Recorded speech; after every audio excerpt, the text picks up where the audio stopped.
everybody. Welcome to yet another episode of the New to Retro Review podcast. And today we are going to be exploring, well, the world of cosplay, which I've talked about on this channel before in videos and past podcasts. And we're going to talk about kind of like where it began for a lot of people, what it became and what it is now, and things we'd like to see change about it. But first off, I want to introduce my very special guest, a cosplayer from all the way on the other side of the country, Miss KittyKaboom.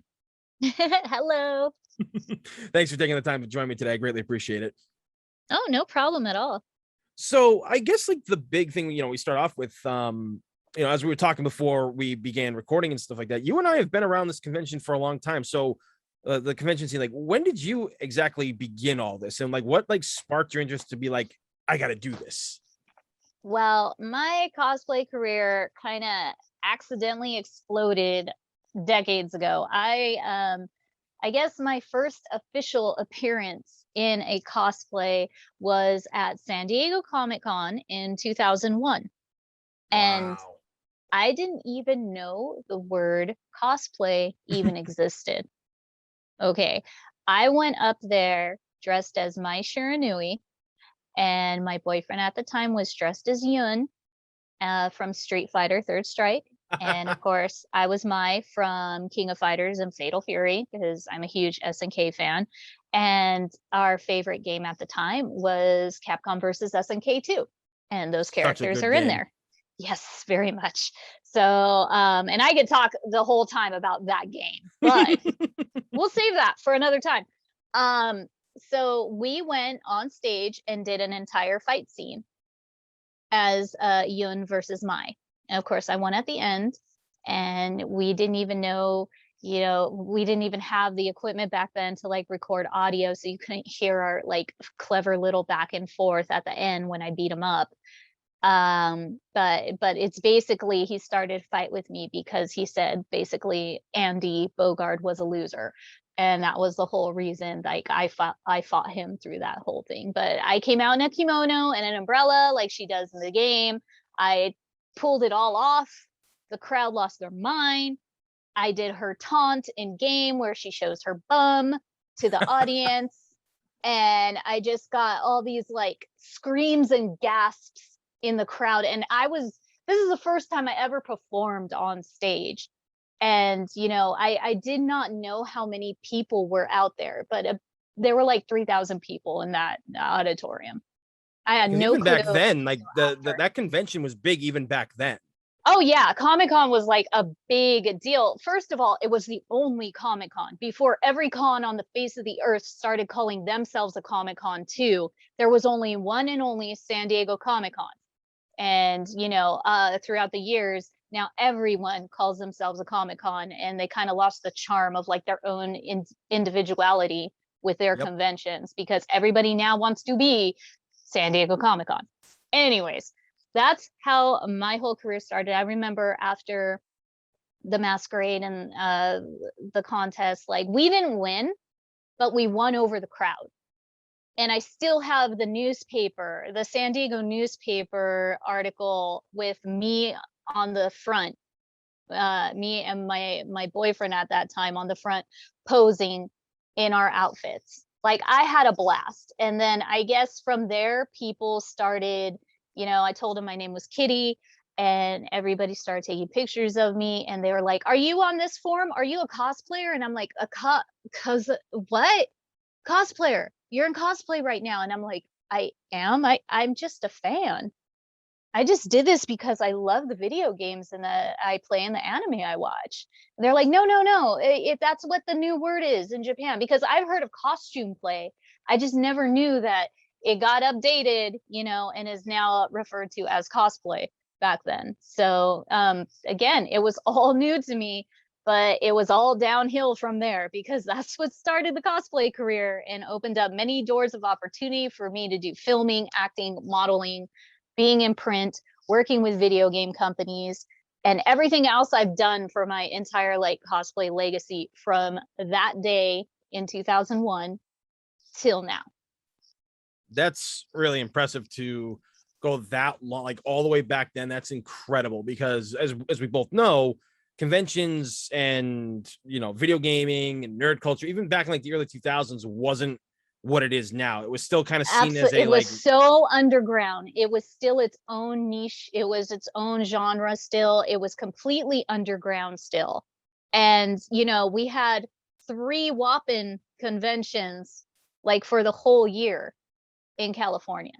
We had Anime Expo, Animagic, San Diego Comic-Con, and then Fanime, which was still teeny tiny baby at that time. But, you know, now it's like on Anime Expo level now. yeah, everybody So it says that was, Fanime is the one to go to over Anime Expo. and I will 100% agree. I get that. I mean, I've never been to Fanime, but I've known like a lot of like people who go and say it's amazing, and a lot of the YouTubers I watch go to it and they have a lot of fun. But my sister and I went to Anime Expo one year. It's like 4th of July weekend. I think that's like when they normally hold it, and that was one of the worst cons I've ever been to in my life. I know exactly why. Then those reasons are the same reasons I will not even step foot anymore. The last time I was fed up with them, I went for the day in 2017. I looked at my boyfriend and I'm just like, we're done. We're done. Like, and it's funny because my boyfriend, who, you know, is my fiance and everything now, it's like we fell in love at Anime Expo 2015. It was ridiculously special for us. And it's really sad that in the past 5 years, it's just completely gone to like dog poop. Oh God, yeah. Like it is nothing like. And you know, funny thing was, I think that's actually the year my sister and I were there. Is when you guys were there. Oh I think God. we were there that yeyear. And it was hectic, and like I wasn't even gonna go. He wanted me to go, and we were gonna be roomies. And just real quick, I met him at Animagic in 2001 at my second ever convention after San Diego Comic-Con. So we were friends for 15 years before we fell in love. Oh, I can respect that. I mean, that was the same thing with my last girlfriend that I dated and everything. We're still like best friends and everything. We're not dating anymore, but like it's the same thing. We knew each other for like, oh my God, 8 years. And Uh-huh. then we started dating and kind of didn't even realize it. Like her mother knew before we did, and like my sister even knew before we did. Mm-hmm. It was hilarious. So yeah, like I totally get that. Because like we met because of friends online. We were all friends online. This is like 2008, 2009, and yeah, like it was. We all went to MetroCon in Florida in like 2012, 2013, I think. Whenever they were having that really bad bath salt incident down in Florida. Oh God, the zombie incident. Oh my God. I think I that was like 2013. yeah, I think it was like, yeah, I think it was 2013. And so we met down there and everything. Like our whole group met for the first time. We had like a friend come out from England, and the rest of everybody was like Florida based, and you know, she's from Texas, I'm from Boston, so we all flew down. We had a great Nice. time. But yeah, like, and back then too, even like cons were just like a lot smaller and simpler at that time. A little bit different, of course, but I think MetroCon's like kind of like what happened with Anime Expo. I think that place is like really big and busy now and not worth going to. I'm not. Mm-hmm. I've heard people say that they don't like going to it anymore. Yeah, it's completely lost its charm and its quality. And you know, instead of doing that, like, and there's some things with Fanime that I can't stand. For example, the kids that go there cannot handle their alcohol or drugs. Ah, We joke about it, but it is so damn true. You from Friday afternoon till Sunday morning, you are going to hear nonstop fire sirens and paramedic sirens and police sirens, because why? You're at Fanime, and so many people like OD, get really sick, yep. take too many drugs, drink too much alcohol. And there's unfortunately been a bunch of like, you know, drugging incidents too. So it's just like they really need to amp up their security, and they really need to lay the law down when it comes to the hotel parties. And they really need to watch the underage drinking, They do. because well, Fanime really needs to like up it. But I will say this, I still rather go to Fanime and deal with all the little weebs not being able to handle their shit, because there is one thing I absolutely adore at Fanime, and that is their swamp meet. And my friends, I have like 10 friends that always sell at the swamp meet. So I make sure to use their little red stickers to get in and help them set up, because I'm going to buy all the things before anybody else gets their hands on it. And I have gotten some god-like treasures. I cannot express, like, if you've ever been on the fence, if you've ever thought about going to Fanime, you need to go just to solely experience the swap meet. It's awesome. It's late night. So you shop around the dealer's hall, you meet everybody in the daytime, grab something to eat, go shopping more at the awesome swap meet, where it's not like the dealer's hall that gouges you on prices. Yeah. You can actually wheel and deal. If you know how to haggle, then you are going to walk out of there with just like a ton of stuff. And it is great. And I absolutely love it. So, you know, and that's a con that I've always wanted to be a guest at too, and do a panel at, because that was one of the cons in the early 2000s when I had the big popularity and everything that I went to. And I really had some fun times there, and even performed on stage and everything there for just for laughs. I didn't even care about winning. Once I started, you know, doing masquerades, I just wanted to make people laugh while I was on stage. So I always went towards the comedy skits instead of like the serious, you know, oh, look at us being so elegant in our Final Fantasy outfits. Oh, so gorgeous. It's like, no, we're going to be Shuyin, aka Titus, and Renee, you know, and from Final Fantasy X2, and we're totally going to do like a bodyguard spoof. You know, and I'll lip sync I Will Always Love You like Whitney Houston at the end after he saves me. You know, I was into those routines. I like the comedy. I just like to entertain everyone, because masquerades, let's face it, they get boring. Yeah, you are very right about that. And it's a really hard thing to do, to sit through an entire masquerade at San Diego Comic-Con, but I do it because I've actually been with the judges. I'll get into that later, but you know, and have helped judge with the other judges, and you know, and I'm supporting other people that I know that are doing their cosplay costumes and stuff. So you know, I'll sit through it. It's not for everyone, but I appreciate the thousands of fans that actually go to cheer on all the contestants and do all the obnoxious jokes, because it takes like 5 minutes to introduce like every single contestant during the masquerade. Yeah, So, like that's I can only imagine how crazy that would be to just witness all that, because I've gone to big cons before, like the biggest cons I go to are like Anime NYC and of course Anime Boston right here in my home city and stuff, but and I've been to those masquerades and all the stuff they do, and I can only, that's like probably like a third of what San Diego is. wow. Like, you know, like I'm sure like San Diego like trumps, obviously it trumps whatever we do out here, but it's still huge. Like these things are still huge gatherings. They are. It's just, you know, San Diego Comic-Con is San Diego Comic-Con. There is no other. It has been the original for decades. Okay. And it's just like, they even expanded the area. So, you know, it's really hard to do something, you know, have another convention like that has such a phenomenal track record. Oh yeah, like my sister lives down in San Diego, and she says when that convention rolls around, she literally has like cannot get anywhere during that convention if she has to go down that way, because it's all Yep. like just like blockade, like people everywhere. And she wanted to go one year because she went like back in 2001, 2002. She dressed up as Lulu from Final Fantasy X, and she had like a group of friends back then to do it. And she said it was really fun, but she goes, but that was the days when you could just walk up to the front door and buy a ticket. And I was like, yeah, now you got to sell your firstborn child to like get to go to one of those cons. Well, yeah, if you're lucky. You know, there's a whole blood oath involved. There's the loss of kidneys, and you know, everything else in between. It's just like, I know some people who gave their, arm or their leg to get in. So it's just like, you really have to make like some blood oath with a few demons in order to get in now.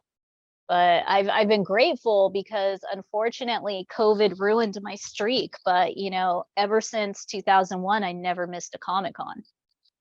And that got ruined. And then this year was supposed to be my 20th cosplay anniversary. I wanted to go back to San Diego Comic-Con. I wanted to have a giant party. I was going to have it sponsored by some awesome like video gaming friends slash company. And that just all went to crap because of the pandemic. And I've like missed out on something that I was looking forward to in the last like 3-4 years, because I'm just like, for my 20th, I'm gonna make it a big thing and make it awesome and go back to Comic-Con where it all started. It's just like, no, you can't have that. No, sorry.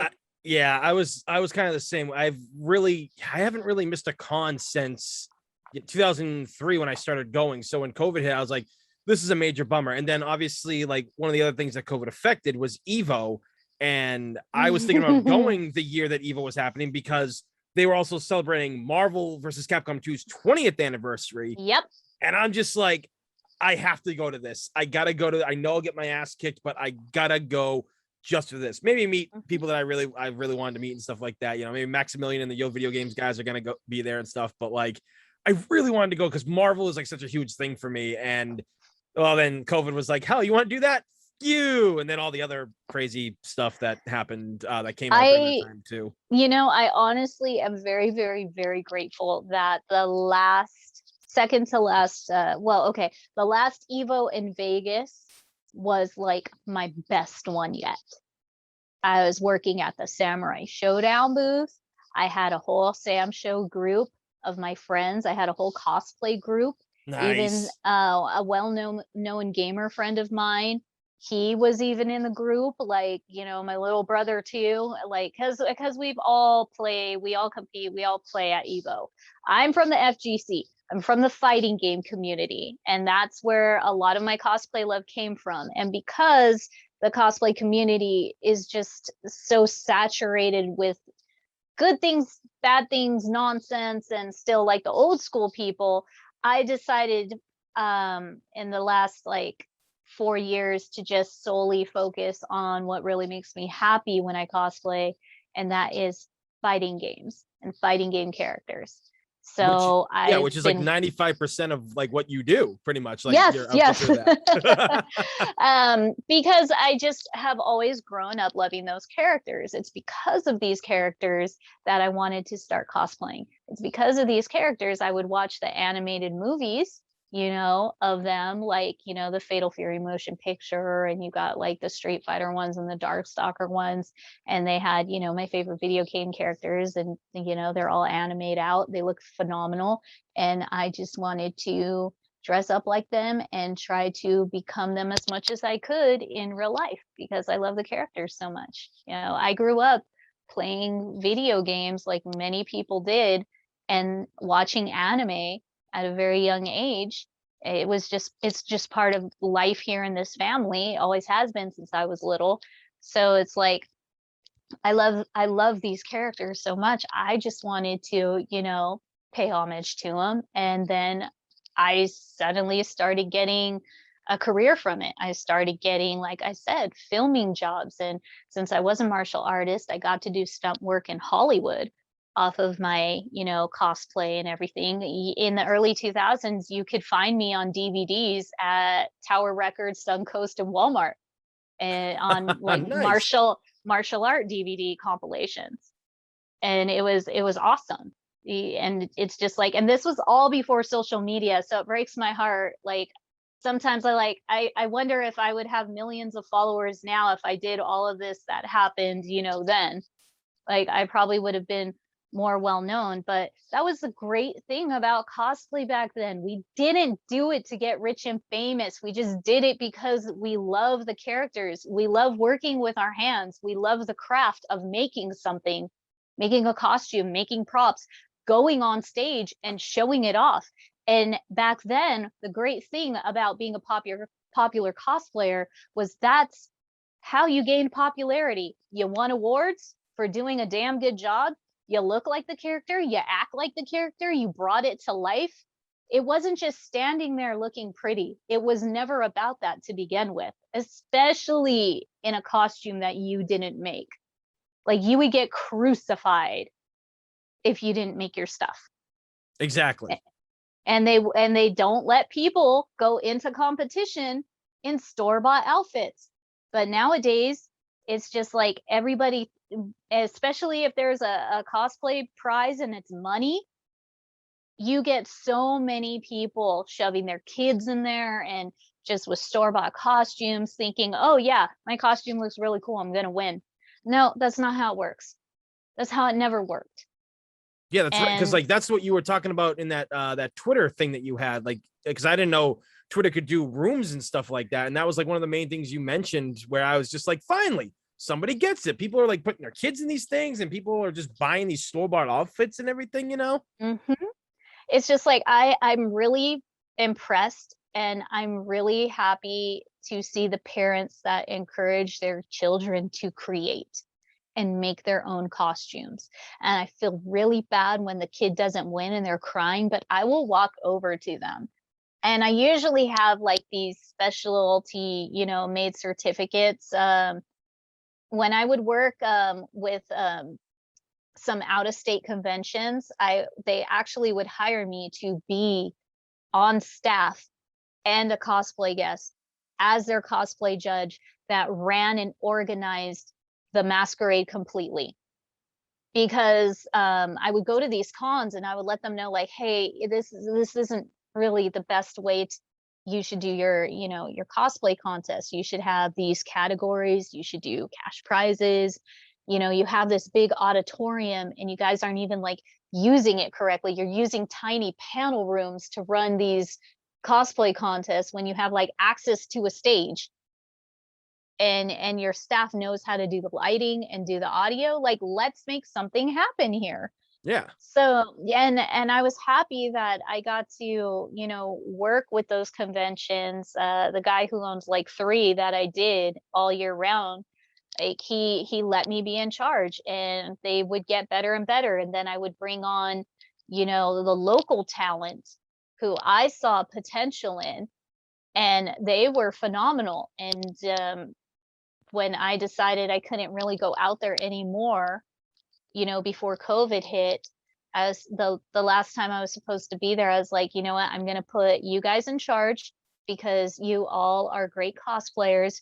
You guys have won multiple first place and best in show, while I've been here. And so you guys deserve to run it here from here on out.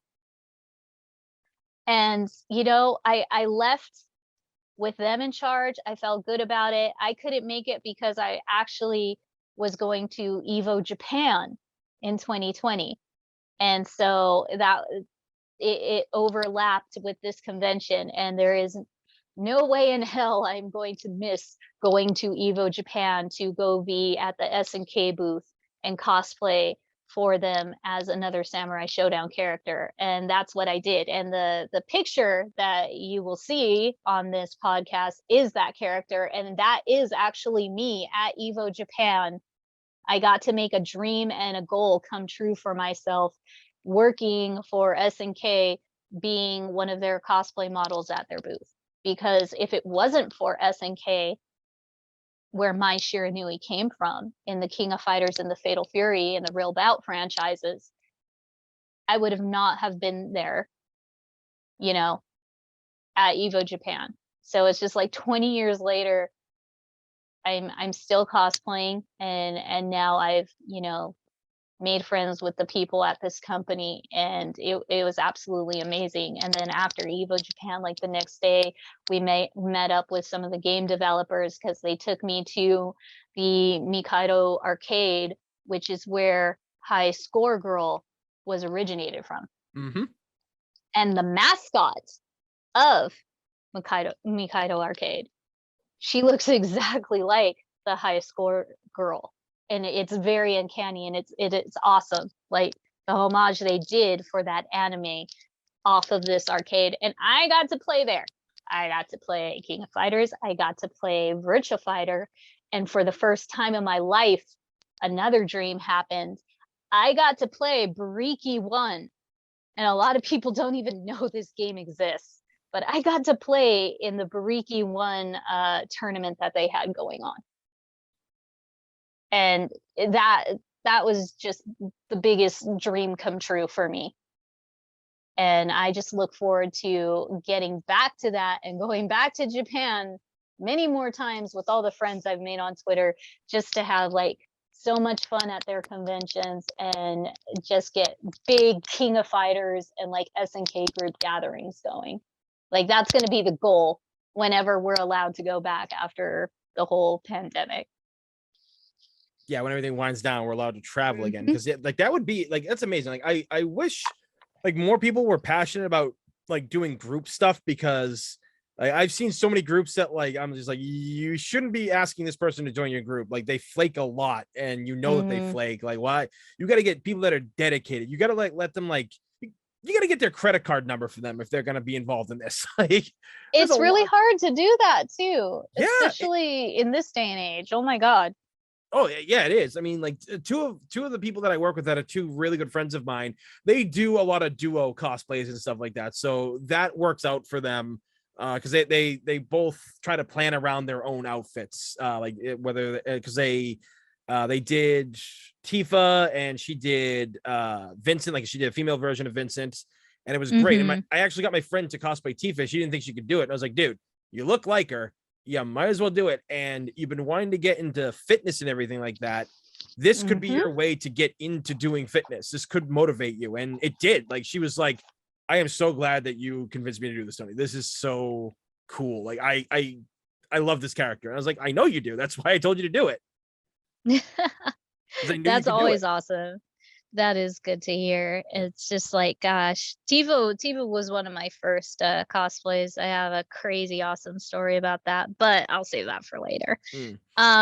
Anyways, like we were talking about, yeah, I was at a convention a few weeks ago, and I hopped into that Twitter room, and I didn't think, like, I'm really glad you hopped in, and a bunch of other people who actually agreed on the issue as well, because I've just seen so many issues like this. Now, the convention I was at, this issue didn't happen. And I was with another old school cosplayer who's been around since the same as you, 2003. And they worked their ass off to get where they are. And we just hit it off so well because we both have the same mindset as you and I do, where we talk about cosplay guests and cosplay judges, and how conventions nowadays are not paying enough attention to the types of people they're getting to be their cosplay judges at events nowadays. And this is such an issue, because for me, it's always quality over quantity. I do not care how many followers or how many views you get on any social media platform. What I care about with conventions, when they pick cosplay judges, as someone who also still competes with their friends, every once in a while, I always go through and now have to look at these judges to see if they're even qualified themselves to be cosplay judges. And more often than not, this is a big issue that conventions aren't seeing. More often than not, they will just grab whatever popular cosplay guest they have at their con already and be like, and throw them into being a judge. Yep. Now, for the people listening, you're probably like, oh, you're being dramatic. Oh, that's not that big of a deal. They cosplay too. What's the problem? There's a lot of problems, and I'm going to explain these issues right now and break it down for you guys. The main thing is that a lot of popular cosplayers nowadays do not make their costumes. They buy them off Amazon. They have people commission their props. They have people commission their outfits. They have people they have teams. They have friends that love them so much, or they've made friends with makeup artists and wig stylists and, you know, seamsters and seamstresses. So they get this stuff, and a lot of times for free. Mm-hmm. So they already have an arsenal built up without even trying.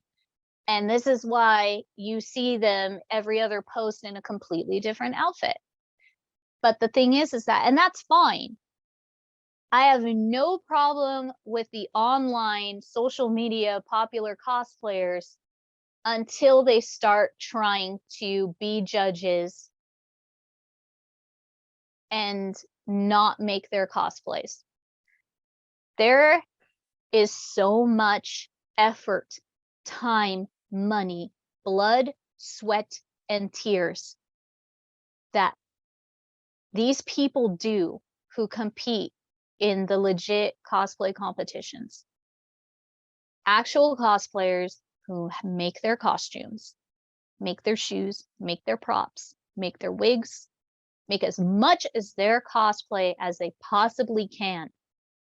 And for you to get someone who has never put in the time, the hard work, or the effort to look over all of the detail, all of the technical work that goes into sewing, soldering, working with electric, making your own damn leather out of foam, making your own shoes, making things look like they're a certain material when they're actually just foam. Yep. Different types of foots used for sewing. I'm talking the inseams, the lining, the French rolls, the stuffing, the boning in the corsets, the rivets. There is so much technical detail that goes into everyone's cosplays that they are trying so hard to make to beat the deadlines to compete at these conventions. There is no effing possible way that a cosplayer with millions of followers and thousands of likes on their photos who has never made a costume is going to know these techniques. Bingo. That's the big thing right there, is the fact that while they might have all these outfits handed to them, they don't know what to look for. All the things you just listed, they're not going to know. And they're just going to go because they like the person that they see. It's like, well, that's great, but their outfit, it looks all right. But what about the person that made a full suit of armor with LEDs and weapons and they didn't win, when clearly they're the ones who are putting in time and effort, where this person just kind of looks like they bought this from, you know, Amazon or one of those like cosplay sites that are out there. Exactly. You know? It's just like, and that situation has happened to me when I competed for fun, and I was horrified at a local convention out here near Ontario, California happened.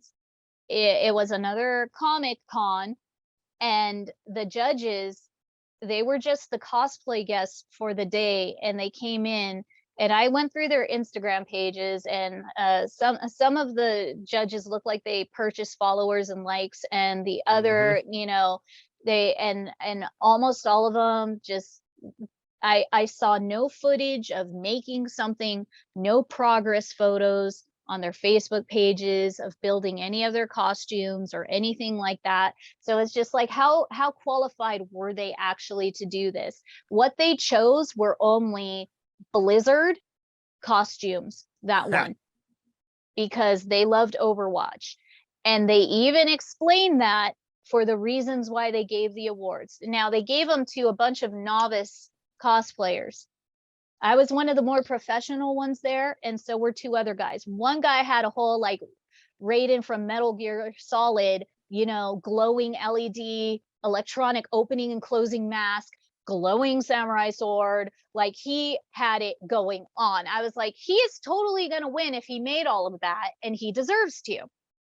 And then I had another guy who did a phenomenal outfit. He literally made like a whole tuxedo, and he had his own creative spin on this character, and he literally brought it to life. And I absolutely adored talking to him. And we were even like, we're not getting anything, are we? And I'm like, no, we totally are not. Because we already had that vibe. Like, when the girls asked me about my costume and I explained it to them, They didn't give a shit. They weren't even paying attention. They were touching and poking it, but I'm just like, do you even understand how this was made? Like, the seams on my Brawly, super Brawly armor are like flawless. Okay, it's just like I handmade this Super Saiyan wig I'm wearing by myself. Like, based it off of like a weave cap, and sculpted all of every single individual spike on my own. Painted it, put hair over it, sealed it, glued it, brushed it together. Like, I made everything I possibly could except the shoes I was wearing. But I did make turn them into Super Saiyan shoes with, foam that looked like armor, and making the cosplay stock form around it. All the good stuff. Even had a glowing, Kamehameha.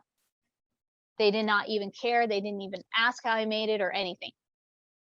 It's, yeah, like that is the wrong way to judge. Like, you Absolutely completely wrong way to judge. ignore, yeah, you completely ignore the talent, or you just don't know what's in front of you. Or the other problem is too, you get people who might be fans of a show, but then they see something like Dragon Ball or something from SNK or Capcom, and they're like, oh, I really don't know that series. So for me, this isn't for me. It's like, well, it's not about you. You need to understand. It's not about, Yeah. it's not about your bias, what you like and don't like. You need to be focusing on who made everything the most and how well their craftsmanship is to put that together.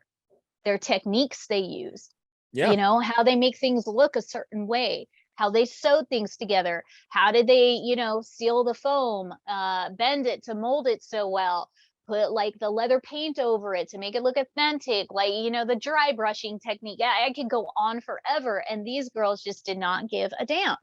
And it's funny because I read the rules and I followed the rules, and it even said go to their cosplay booths earlier in the day to get prejudged. And I went there with my pictures, with my printed out, copies of who the character is, and my whole, presentation on how I built it with all my photos and videos of me building, piece by piece, everything. And I go to their booth. One of them isn't even at their damn booth. And when I went over there, there was an assistant at the other booth. And I'm like, I'm here for prejudging. And the cosplay guest came over, and she had no clue what I was talking about. I was like, oh, this is a great sign. Yeah. So too many cons are doing this. They're getting people who are not qualified. And yes, believe it or not, there are qualifications, many of them, to be a cosplay judge. Like, you just don't get your cosplayers that, are guests if they haven't, if they don't meet the requirements to be a cosplay judge. Yeah, they got to have some kind of like wins of their own under their belt for, like, not just like, from like 9-10 years ago or something like that. Like, you got to be current with this judging thing, or you got to have at least some idea, like have video proof of what you've done at your judging. Like, I want to see you judging, so when you're up there and you'll be like, so I can understand that this boning right here in the corset is really nice, it's really tight to you, it's perfectly flawless, like it's just forming right on there, there's no signs of glue or tearing, like, things like that is what they need, like they need record of in order to become judges, because you can't just have someone come out and be like, well, I really like this is really pretty.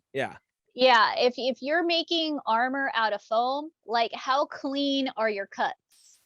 How clean are your seals with your glue? And did you get the right, perfectly angled cuts to, make that Gundam armor or make that prop gun? Because you could definitely tell a really good put together foam armor versus a, somewhat sloppy or a beginner, or a novice, person filling it out for the first time. And there are so many issues like this. As a cosplay judge, I expect for you to have like 3 or more wins under your belt. Yep. Regardless of it being, first, second, third place, best in show, best craftsmanship. You know what? If you've ever gotten an honorable mention or a best presentation or a best funny skit or most sexy or most beautiful cosplay, because every con is different. They have different categories. The more categories, the better. And it's just like, tell me what you've won. Like, I have multiple first place. I have one best in show. I have one, best prop. I have sexiest costume. I have funniest skit. Like, I have a range of awards. And the last one I won was a first place in 2018 at an Evo after party for one of my SNK cosplays. And then next year, why didn't I really, focus on competing? Because I was too busy working at a video game booth during conventions. So I've already, leveled up to that. And I was one of the nominees and one of the finalists in 2019 for Cosplayer of the Year for the Esports Awards. So it's not like I wasn't slacking either. No, you were busy. Like, it's just like, yeah, exactly. You're and all over. Then I'm all over the frickin' place. But and then COVID happened, and it's just like, ouch. And who won? Who won in my family during COVID, during a Halloween like pet cosplay contest? My dog. My dog got second place. Okay. The dog is freaking winning in our family. All right. I think I'm qualified enough to be a judge. I was gonna say, that is great, because I mean, it's not surprising that a dog won, because I've interviewed Sarah Coates, who was Marguerite Baker in Resident Evil 7, and her dog Ruben goes with her like to different auditions that she has. And I asked her, I was like, has Ruben ever gotten a job and you didn't? And she goes, actually, yeah, he did. He actually got a job before I did. And I was like, that's hilarious. Yeah. So last year, Ella was the only one in the family. My dog, Ella, she took second place in her Bow Wowzette cosplay. Yes. Which was basically parts of my costume and then a few more parts we made for her. But I have to show you her Bowsette cosplay now. She's freaking adorable in it. But, super crown and everything, tortoise shell on the back, it's just Ella being Ella. And my dog does cosplay with me. We've been Zorro and Chopper from One Piece. And of course, for any fan of Darkstalkers, that old series, I cosplayed BB Hood, and Ella was my little dog Harry. And I had the basket for her to be in, and I have some great freaking pics of us together cosplaying at Anime LA in 2019. That is great when you can get like pets in on it and everything. That's amazing. Like that's technically one of the things I really do enjoy about cosplay and shooting stuff like that, is because people are thinking outside the box. They are making everything like, yeah, you can do a character's main outfit that we all know. I get that. That's cool, because I live to shoot that. But when people like, that's why I like things like Colossal Con East, where people make like bathing suit versions of like male and female characters. They really. Oh yes, I love that. I love seeing that, and I always wanted to be a guest at Colossal Con. I've always wanted to go, and I'm so sad I always miss it, because the passes get swooped up and the hotel rooms get swooped up so fast. They do, yeah. You could. I mean, they do have Colossal Con down in Texas now. There's Colossal Con East, which is about a 5-hour drive from Boston. It's down in Pennsylvania, the Poconos. I went there 3 years ago, and it was actually, I mean, it sucked because like it was raining outside, so they had to close the water parks, but inside still had all the water parks and everything, and it was an amazing time. There was a cosplayer who made a full xenomorph from Aliens, and I was going to a shoot, and I stopped to check my phone to see if my client had messaged me.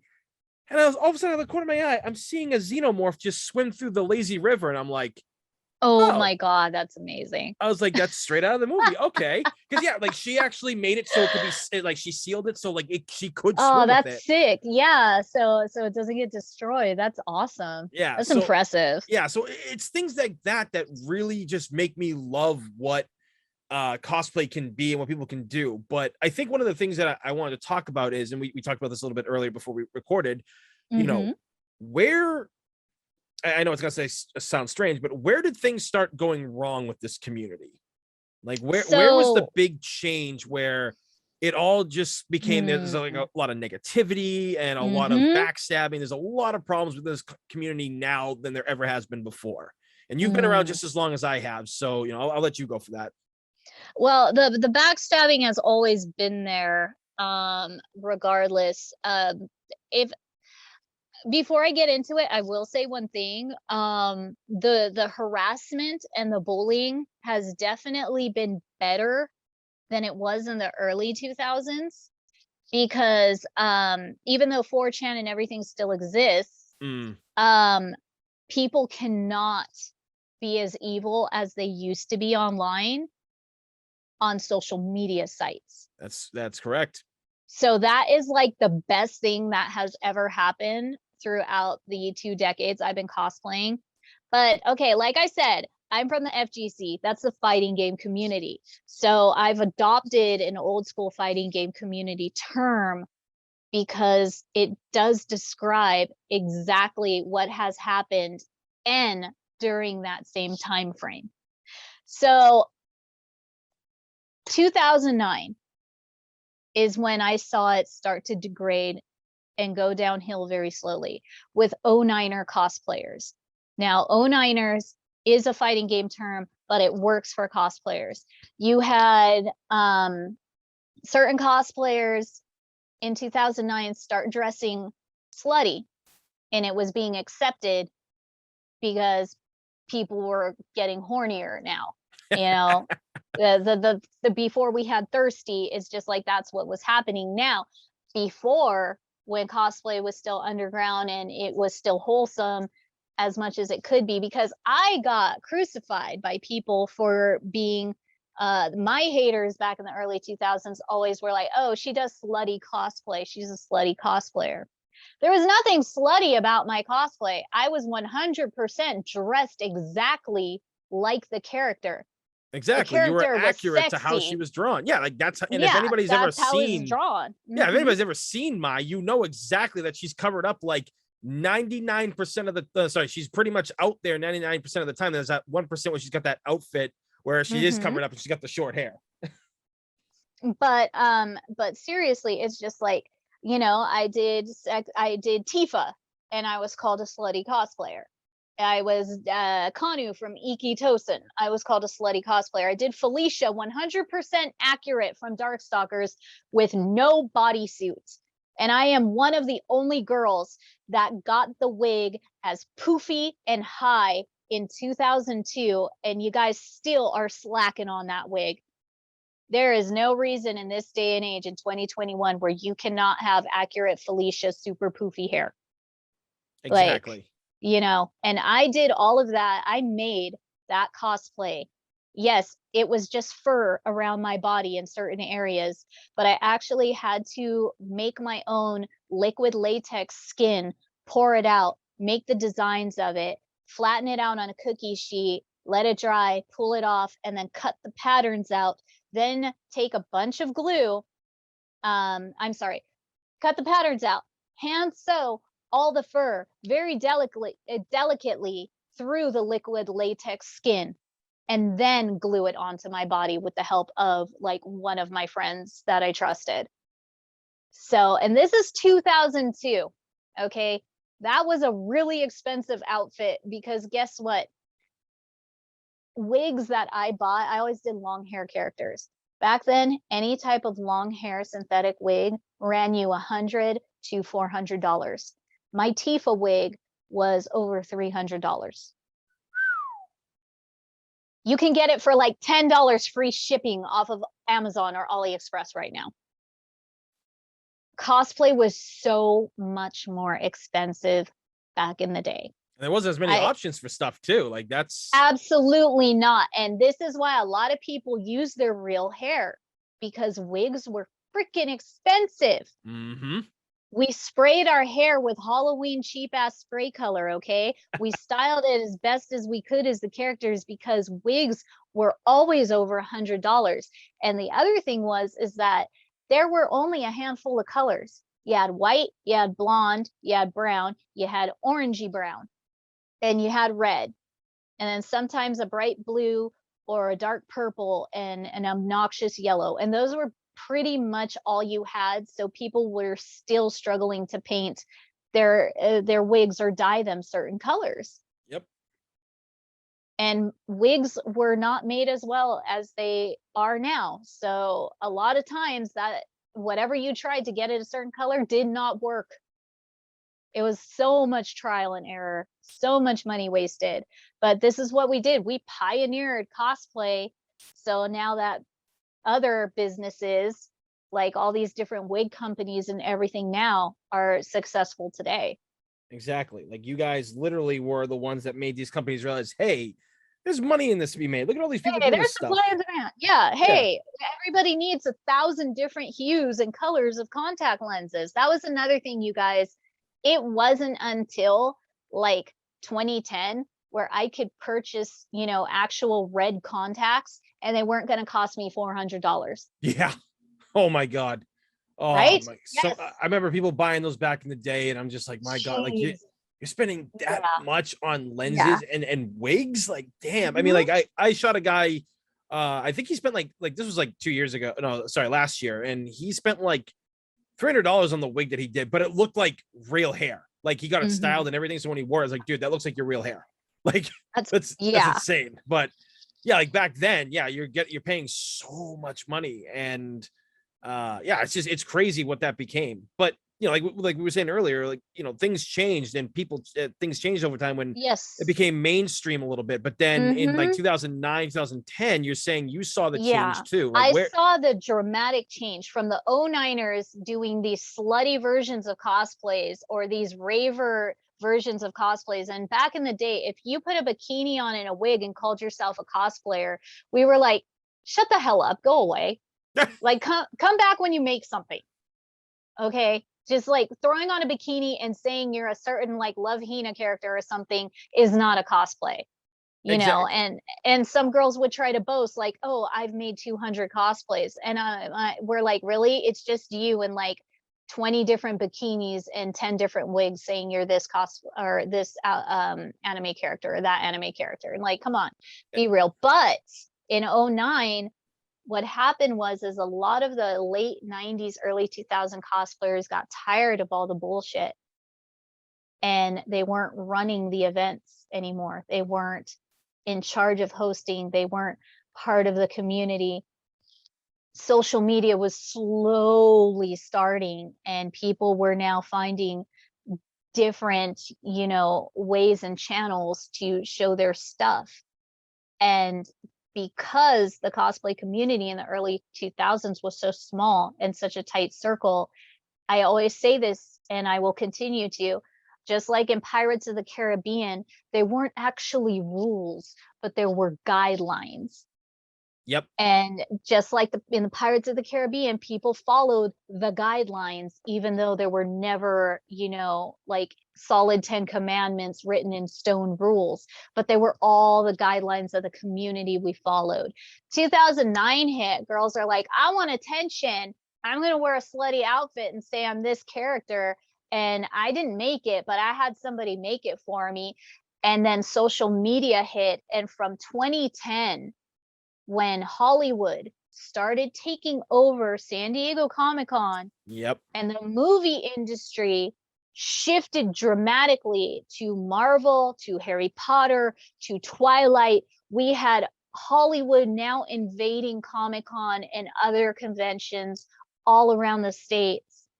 And it made a mainstream turn to what cosplayers do. It started taking the authenticness out. It started taking the craft out, of making costumes yourselves. People saw this, they wanted attention. Girls started paying for people to make their stuff, or just threw on outfits and called themselves this character in a random bikini with a wig, things like that. Girls started doing Leg Avenue versions of like Star Wars characters as like go-go outfits and bikini outfits, and dudes were just eating it up Oh yeah, they because were.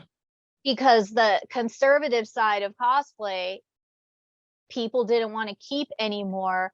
The old school people got older, they had families, they did all this other stuff, and then all the rules and the guidelines nobody wanted to follow anymore. And now you have this like clusterfuck of all these people, this new younger generation coming in thinking, oh, this is cosplay, this is what we do.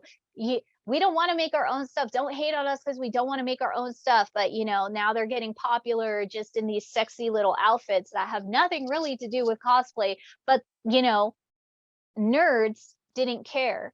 They see a hot chick in an outfit, and it didn't even matter if they liked Star Wars or not. They're just going to get popular off of it.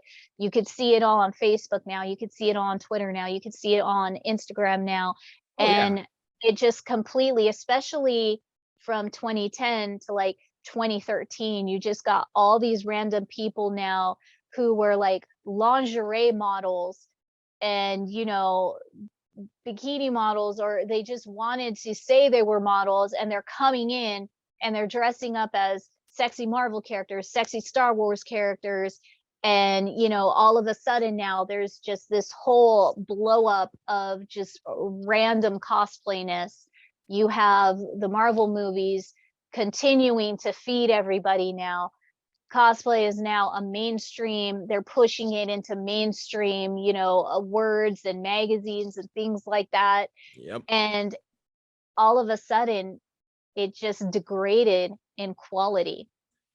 I And didn't really. Oh, sorry, go on. oh, no, I'm just saying, like, I agree, because like you're right, like there's a big shift, and now, and I started realizing this a while ago, but it really hit me at CTCon last weekend, where I was like, I worked with some people that were like 19, 20 years old, and doing photos for them. Amazing work that they did. Like their cosplays were, I couldn't believe how amazing they were. And I'm thinking to myself, I feel like a parent. I feel old. Like I'm 34. Like, holy crap, dude. Like this is insane. And then what you said earlier made sense too, because it's something that I thought about with a friend of mine. And we talked about this before, because she's a cosplayer. This whole like doing OnlyFans and making sexy cosplay and making that the norm. We're getting older now, and a new generation is coming into these conventions, and that's what they see as normal now. And you've got like very impressionable, very socially awkward, or people that have social phobias. Like they're coming to these conventions like, like 12, 13, 14 years old, 15, 16. And they're like, some of them are doing boudoir shoots. And it's like, you should not be doing those, dude. Like those, like I have a rule. If you come to me wanting boudoir shoots, you got to be 21 plus and older. I don't care if you're 20, 19. Nope, that's still too young. You still don't know the world yet. When you're 21, you got a better head on your shoulders. And there's so many of these photographers out there that prey on these girls that do that, or push for like 18 plus cost, like modeling or 18, boudoir. or unfortunately like 18 and under. And it's just like these girls, from the 09er cosplayers that weren't even cosplayers to begin with, because like they're not really making their stuff. They're more like cos models. Yep. Is what I referred them to. You got these girls who are now cos models, who are doing cosplay modeling, and it damaged from 2009 to 2015 this even younger generation than them. And it damaged them and pressured them into thinking, oh, we have to be looking like this all the time to get attention, to be a good cosplayer, to be a popular cosplayer. No, my dears, that's not even what it's about. And now I'm really happy that we're talking about this, because so many people are tired and fed up with this. But you couldn't say anything before, because if you did, you were a hater, or you were hating on sex workers, or you were hating somebody because they were famous and you're not where they are, or you're jealous of them. And it's like, no. Yeah, and that was the toxicity of Facebook in 2010 up to like 2015. Because like everyone's like, oh, you're just so negative, oh, this and that. It's like, no, this is actually a problem. And now that it has been so saturated, and now that it has become even a bigger problem, now I'm glad people are calling out others, to be like, you don't have to pressure yourself to be naked. You don't have to pressure yourself with a pervy photographer in order to get shots. Like it's going back to doing the cosplay because you love it, instead of just trying to get the rich and famous cash grab. Because a lot of people, and this is also damaging, these 09er cosplayers that got popular without putting like legit work into their costumes, they saw this as just a way to get famous and get a cash grab. That's without right. even, most of them, there are a lot of them out there that are popular cosplayers They still don't make their outfits. They didn't even know the correct names of the characters that they were dressed as in some interviews, okay? They couldn't even say the character's name, let alone pronounce it correctly. It's like, Exactly. why do you even have that outfit on? Why? Because I'm getting rich off of it. That's why. And now companies are seeing these girls who they were like, oh, they're a popular cosplayer. Let's pay them to come out and host our event. Let's pay them to come out and be a guest at our con. These girls were actually, and it's really sad to say, a lot of them are terrible, terrible people. Yep. They No have denying that. sexually abused people. They have sexually assaulted people. They have harassed people, you know, whether they're male or female. Mm-hmm. There are a bunch of cosplayers that have now ruined it from 2010 up to 2015 for the rest of us that are still doing professional work. And you And know, I'm not going to name names, but a lot of you fucked it up for all of us genuine cosplayers that have been going to E3 since the 90s. it's very Okay. true. And nobody could say anything about you be like, look at me like, oh, well, she's beautiful and she's cute. She's probably making this up. No, motherfuckers, go look at like, you know, like what she's posted, everything. And you're going to see that what she speaks is the OG truth. You think someone back in like 2001, like knew like what this was going to be and started? No, like you did it because you you didn't know what cosplay was. You just wanted to dress up as a character and then you got that into I it. loved. Yes, Like all these other I got people into just it. came out of nowhere. They're doing boudoir and nude and lewd shoots, and not one of these people have ever said, come out and spoke, you should be you. Like, don't follow what I do. Don't do what I do because you think you're gonna get where I am. Like, just have fun. None of them are saying that because No. you know it's not in there. But when something goes wrong in the community that's been wrong for a while, and they either knew about it or ones that were causing it, all of a sudden they're the people that come out and say, you know, we shouldn't stand for this in this community. We need to treat people as equals. We need to do this. We need to do that. We need to make sure people are safe. We need to work with people. I was like, oh, really? Now you want to work with people? Well, last time I checked, being a photographer, you didn't want to work with me because I didn't have numbers. But some of you started coming back around when my work started circulating. So you didn't care because I didn't have numbers before. I was a nobody. And yes, and this up. is what I'm going back to. Like, there are some photographers that have completely treated me like crap just because they heard a rumor here and there, or they favor, you know, the more popular cosplayers. But it's just like, guess what, dude? Do you remember why you got into photography? Do you remember the passion behind it? Now the photographers are just as bad as these, you know, cos models. They just are doing it to try and get rich and famous. Yep, or be super creepy to girls and try to pick them up on or shoots. Yes, and being predatory, a predatory photographer. There are so many that I know, and I could list them off. And it's terrible how many there are, and the ones that, you know, were friends of mine for years, and then all of a sudden they got really creepy and really gross and really weird. The true And colors came out. and that's just something that you should never ever do if this is the reason you're doing it. And they are much older, and they, you know, are going after the younger girls, and you're just literally traumatizing, scarring people for life and screwing them up. And it's not just the photographers. I'm going to go back to, you know, cosplay judges, girls who are, you know, really mean and just letting their friends win. And some of them are professionals.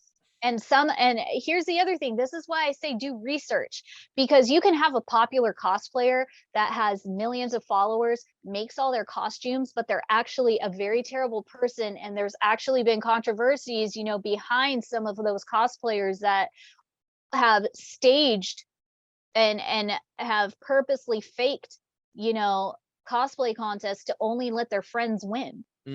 Yep. Or when they say like, oh, we need to treat everybody as equals. We need to show off everybody and help people. It's like, yeah, well, whenever you share people's work, it seems to be only your friends that you're always in photos with, and other followers who already have 400, 500,000 followers. So you're not really going out there and looking for people to share their work and everything. Maybe you don't want people to be taken away from you. Maybe you think, oh my God, if I share too many people that are better than me, then people are going to catch on to what I am. Not saying that like all these big timers are scumbags, but let's face it. We know what a lot of them are.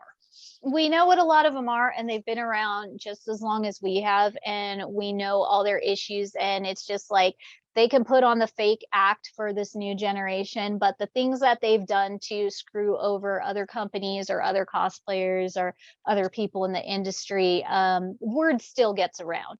And like I said, it's those problematic ones, those ones that always, are doing sneaky shit and starting issues that ruin it for the rest of us that still love to do professional work with certain companies, because like the companies don't even want to deal with them anymore. No, and that's the thing. Like these companies are starting to wake up finally. They are, but the problem is that what do? They made the mistake that I'm encouraging people not to do. Stop focusing on the quantity, look for the quality. Stop focusing on the numbers, you know, all the social media numbers. Look at the work instead. Exactly. Because yeah, if you still want the super popular cosplayer and you're going to pay thousands of dollars for them to come to your con, go for it. Just don't let them be a judge. Get your local talent, get some up and coming cosplayers, get cosplayers who have emailed you basically a deck that shows like what they've done, their current status, all of their achievements and awards they've won, what professional companies, and if there are any professional companies they have actually worked with, if they've been a guest at multiple cons, all over the states, things like that. That look for that quality, because if you're still going to get the popular cosplayer to be a guest, that's awesome, more power to you. Now they have the quantity, now find the quality to help run your events and be your judges. And on top of that, like a cosplayer who makes their costumes is going to be very valuable entertaining your attendees if you give them a panel or if you have them host a panel. Exactly. And that's actually one of the things that I was told what Fan Expo is trying to do is they're trying to bring cosplay back to what it was in terms of bringing people in who make their own stuff, who can make armor, who can make clothing, who can style wigs, who can do this, who can do that. They want those people to come back to the conventions because they want those people to help the people that are in the community. And yes, a friend of mine got to do that down in Fan Expo, and they did amazing. Like, and they at the time, like they hit 5,000 followers when they were at the convention, which, they struggled to get somewhere because a lot of us felt that if we don't have numbers, we're not going to get noticed. And then social media made it almost impossible to grow if you weren't doing what, the algorithm or what other people were doing to get noticed. And some people didn't want to show skin or do these things. They just wanted to show off their work. So yes, and be genuine. Yeah, be very genuine. And Fan Expo wants that genuine feeling back. They want small timers. They're not looking at numbers. They're looking at talent, people who can have panels to explain what to do. Like even I thought about, what, maybe I could get a booth down there and I'll sell prints for the work that I do, but I'll also set up a stand to do pictures for people and charge them a small amount. Like it's something that I thought, because and my friend even said that was done down there. And I was like, ooh, because I always thought that would be a cool thing to do. And then you were telling me what you did at your booth, which is awesome. And these cons, they understand, they want to get back to what it was. They don't want to rely on like models anymore, because people will start realizing, what are they offering really? What are they doing here? Like what are we getting anything from them? No. Exactly. And that's a thing. Like people will come up to my booth with their kids, and I make sure like my photos, aren't going to be something that kids shouldn't see. Number one. And number two, they're like, so what do you do? And, I basically tell them I'm a professional cosplayer. I've worked with, gaming companies or, companies like Red Bull for esports and gaming events. I make all my own stuff. I help, explain what I do at the panel that's going to be here if you want to come check it out. And I can actually interact and stay at my booth for the time that, we're allowed to be there. And I can stay at my booth for more than 2 hours, like you should. If somebody's paying your flight, your hotel, giving you a table, and, in return, you do a panel, you're a cosplay guest, or you're judging as well. Like I'm going to put in that work. And that's when I communicate and talk to people, because a lot of times they'll just walk by somebody and be like, what do you do? And they're just like, oh, I'm a model and I model in these outfits, and here's a $25 print if you want to buy it. Yeah, exactly. Like, it's literally like, again, I'm glad these cons are waking up, and it's gonna start. It'll be a slow crawl, but it eventually will start reaching the other ones, and people will start waking up and being like, I mean, we never know. Like, who knows in the future? Like, some big time cosplayers could be hard to work with. They could be like Hollywood people, where like some Hollywood people won't do a movie. It's like, yeah, we're gonna give you $4 million to this movie, and they're like, well, I want 7 million. Like that could be a thing. You've done cons like where you've been paid to go and stuff like that. You've worked things out with people, but like, Yes.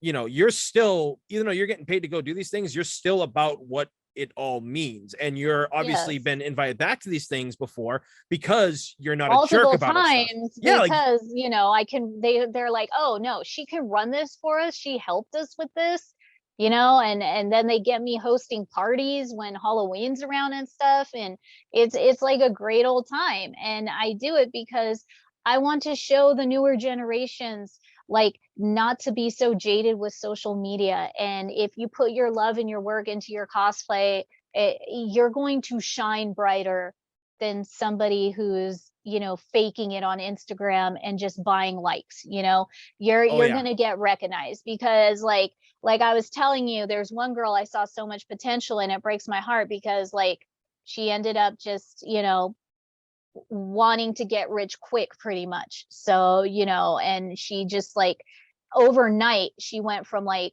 a few thousand followers on Instagram to 14K followers, and I'm just like, I know what you did.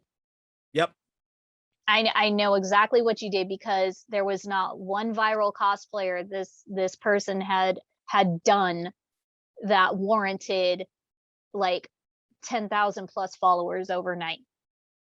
Because you can tell when somebody, if you don't see like a viral cosplay rolling around from somebody who basically like wants to be a guest or something, and they're pushing for that, or a judge, if like I haven't even seen one of your cosplays go viral and you have this giant number, I'm going to question it.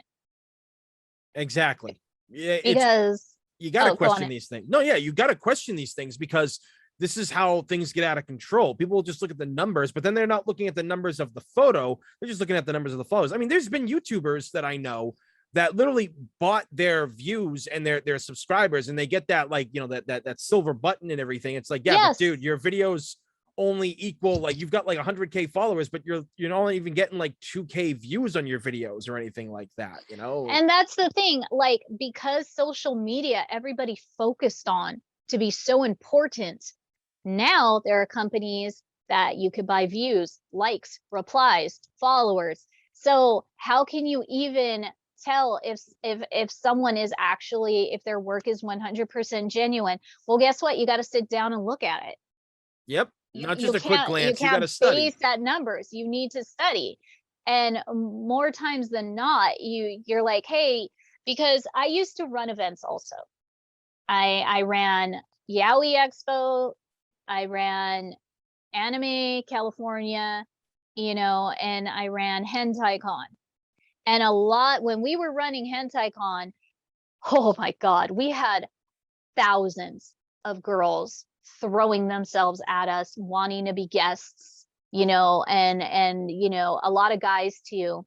And it's just like, they're like, I could be a cosplay judge. I'm this model, I'm that type of model, I do this kind of kink modeling, I do this kind of fetish, I do this and this and that. And they have all these lists, and it's just like, I've never seen you before. And it's like, you say you've done this, and you say you can be a cosplay judge, but all I'm seeing is porn.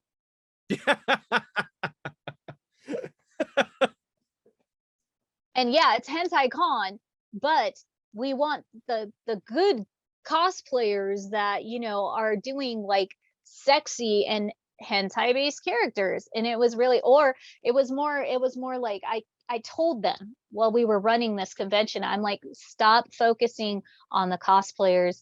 You need to get some guests from Japan. And if you're going to get cosplayers, you need to have like, legit ones here that can actually run and host some panels, okay? Mm. Because cosplayers still want to be here, okay? But get some like special prop people. Here are my friends. They make phenomenal props. Like they could do a few panels too, because it still is an anime con. Yes, the whole genre, the whole theme of the con was hentai stuff, but we kept getting like girls from America wanting to do American porn, and that's not what hentai con was about. It was about the Japanese fetishes. It was about, Japanese rope tying. It was about hentai animation. It was about like a bunch of toys. It was everything like based around that stuff. Yeah, it's just like, it's not like hentai itself, like why most people watch it and everything. You're trying to like celebrate what it is. And the cosplays Yeah. of the characters, like they're not just nude all the time in those things. Like the characters wear outfits just like they do in regular animes and video games. And Yeah. people are And clearly getting the wrong idea. and it's just like, and we got girls who were angry and they're like, bitching and complaining on Twitter. Oh, they ignored me. Oh, they didn't contact me. I'm like, I'm not looking for porno stars, dude. This isn't a fucking porn con. This Yeah. isn't Vegas. Okay. This is yes, it's hentai con, but you said you were a cosplay judge. You said you could cosplay judge. All I found was nothing but porn and you doing certain things on all of your social media, which is absolutely fine. I'm not dissing anybody about that. But if you're going to tell me that you do that plus you cosplay and you can be a cosplay judge, I'm looking for your qualifications for that. And see, that's the big thing right there. You are challenging these people, and these people aren't used to hearing no. They're like, well, I do porn, right? So why are you saying no to me? Like most people would just be like, oh, okay, cool, we'll bring you in and stuff. Like, but you do Yeah. your real research. You want them there for the right reasons. None of this And bullshit. also like I wanted people who were going to entertain. We brought in whatchamacallit, we brought in, rope tying specialists. So that way they could teach people who wanted to do, like shibari rope tying and everything the correct way without hurting, their partner or significant other. We had maid cafes with girls dressed as succubuses and demons, like you would see in a sexy anime or a hentai or something. Like we wanted people to be entertained and have good entertainment. We just didn't want it filled with just like wall to wall porno stars. Exactly. We have great, like a group of, comedy performers. So they were doing that. There were interesting, goofy panels, there was like a hentai viewing party thing that I wish I didn't do. So, there was like a whole bunch of stuff. I was help hosting that to cover for one of my friends who was stuck in traffic. It's just like, there was a lot going on and, it was a good time all around. And it felt good to be able to wear this was the key thing. I had to make sure security was really upped. Oh yeah, for something like that, you have to. Well, the thing is I wanted our attendees to feel safe. Yeah. If God they're knows just what's coming wearing into like those places. tape on their bodies and cat ears and stuff, it's just like I want to make sure they are comfortable being in here. Mm. So it was just like I love the security team. They did a phenomenal job. Our security staff was like godlike, and they kept the riffraff out too, because there was some riffraff trying to come in, and we made sure they couldn't step foot in the convention. Yeah. So they totally lied about it on social media, but the truth be told, they never got in. So that's just the way it was. But it's just like, again, okay, going back to conventions and everything, whether you're running it, whether you're helping staff, it's just like you guys need to quit looking at numbers, because even if you got a cosplayer with millions of followers, guess what? Not all those followers live in that area. They're not all going to just come flying down. if you're thinking that you're going to make so much money because, you know, this popular cosplayer is here, you're really not going to. You're going to get as many fans they have in the area, you know, wherever you're located, and they are going to do good making money, and hopefully they're bringing in a good amount of people into your con. But again, you have to remember, if you want your con to grow, if you want your event to continue for more than 3 years and actually be successful, you have to have good quality programming as well for the main, you know, the Your main main mass, audience. your, well, the main attendees, and most of those attendees are cosplayers. This is where conventions are missing it big time. A Mm-hmm. lot of smaller conventions out there are just focusing themselves as quick cash grabs. Hey, let's make ourselves a comic convention. We'll invite, you know, wrestlers, voice actors and actresses, voiceovers. We'll get, you know, like some of the celebs and stars that do the convention circuit, and we'll get, like, you know, some popular cosplayers to come in, and yeah, we'll make a bunch of money. And they do these cons, and mostly, like, their attendees are mostly like built up of like wrestling fans or voiceover fans from games or animes, and then the rest of the people there, plus those wrestling and those, you know, voiceover fans, are all cosplayers. Mm-hmm. And what's happened is like, yay, you get to enjoy the dealer hall for the time it's open, but then they're not doing anything else for the con. They shove cosplayers in a teeny tiny panel room. You know, the scheduling is always wrong and chaotic for some reason, and you know, half the time I don't even know I have a panel until I get there. And then they shove the cosplay contest into these tiny panel rooms also. They don't even give it a proper stage, they don't make it special, there's nothing genuine about it. And it's just like, at Comic-Con and many other, you know, successful cons that are still going, and you've seen proof of this too, it's like, we had anime viewing rooms. They would get hype. Like, it was so amazing going to Comic-Con in San Diego and getting to watch anime, all these animes for free until like 2 in the morning. And then after midnight, they showed like the more sexier or the hentai stuff. There was always those rooms too. But like, being in a room and cracking up with a bunch of people watching like a Cowboy Bebop episode nobody has ever seen. Oh my God, that was phenomenal. Yeah, like there's just so much to love about like cons that do good. And like I said, back in the day, like I loved going to these cons, like being able to escape the world and the bullshit and just go to these cons, have fun, do photo shoots, hang with friends, and you know, watch my friends Yeah. drink in the hotel room and have a blast. But like nowadays, it's just like so much It, bullshit.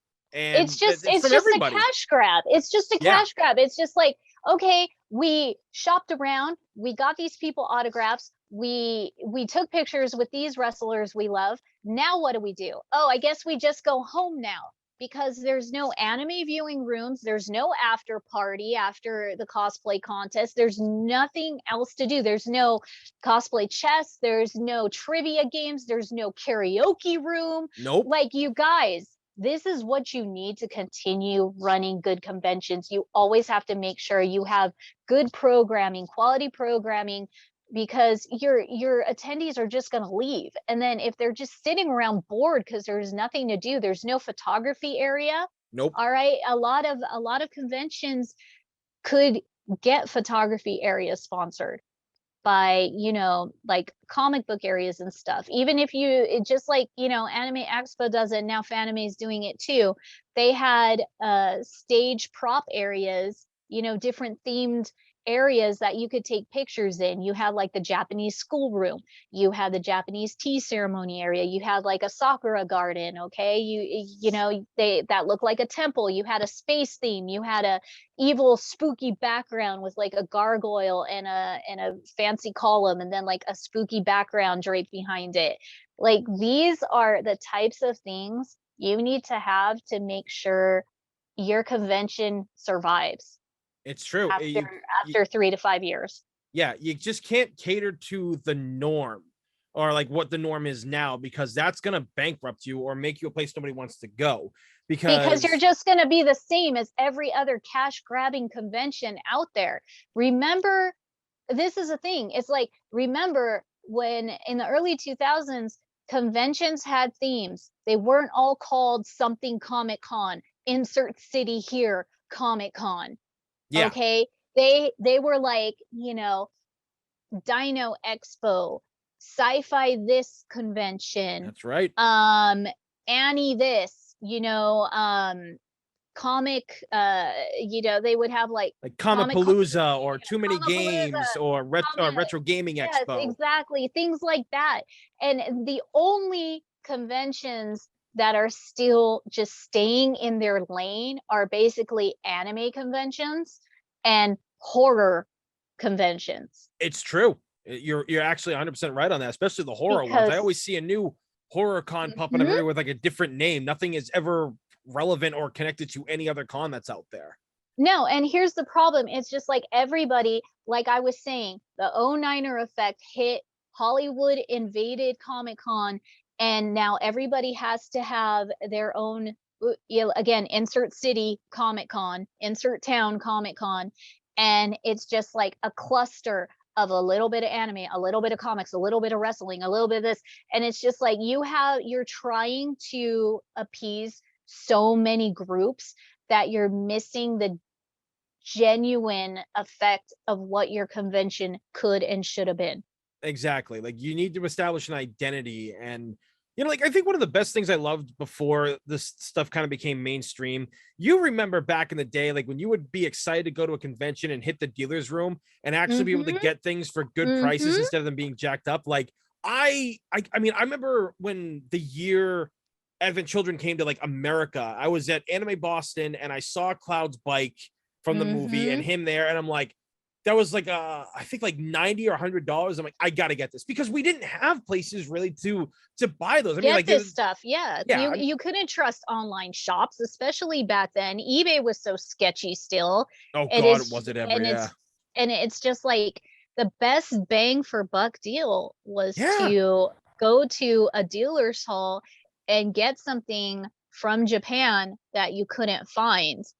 And that has just completely changed. And this is another reason, like, I don't deal with Anime Expo or I don't buy much from the Fanime dealer's room for the amount of money it costs to go to Anime Expo now, because mm-hmm. the hotels are just jacking up the prices. I can literally do a freaking round trip to Japan, buy all the figures I want, and come back home. And that was a way better experience than the last 7 years of Anime Expo. That's the funny thing about that.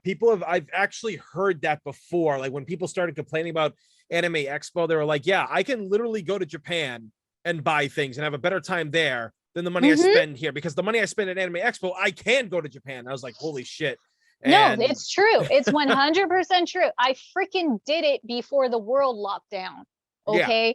I went to Japan and I bought some friggin' unicorn SSS tier figures that I've been hunting for 25 years to get. I found them there for only a couple $100 instead of over here broken open box accessories missing for 600. yeah, it's ridiculous, like what people will friggin' charge. And I try to tell people, don't buy from these vendors at these convention centers, because you're buying No, figures that still exist, and you can go to like Big Bad Toy Store or any of the other, like, any of the other ones out there. You will save money just because it's right there in front of you. Don't give in to the need to buy it. You're going to be saving yourself like $40 if you just leave it alone. yeah, so my fiance, and here's the thing, like they're always jacking up the Kuji prices and everything now too. It's Mm-hmm. like a $20, $10, $11 figure. They're charging, 30 to 50 for it. It's disgusting. I can go on Zen Market right now and get a figure. And this is what me and my fiance do now, ever since we did our shopping at Anime Expo. It's just like, oh, these JoJo figures are kind of overpriced. Well, we price things during the day, during the con when we're in the dealer's room. and then we go back to our hotel and find those figures and do some online shopping and seeing how the prices are, and we'll just buy it right then and there if it's cheaper. And that's kind of what you have to do now, because like the price gouging is out of control in a lot of dealers halls, and we're Yeah, not falling for it anymore, you guys. I'm sorry.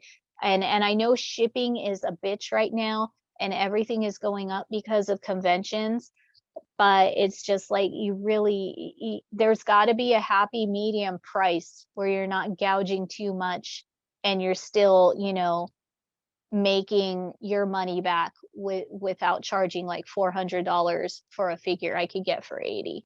exactly. I mean, that's like literally why I don't even go really into dealer's room that much anymore. I will literally go just to see if I can get good deals on like the final day when I don't have like photo shoots or I don't book as much on Sunday, and I try to get Mhm. deals, and people don't even want to deal anymore. And I'm like, Oh, all not right, anymore. That you was a then. thing. That was a thing at Comic Con.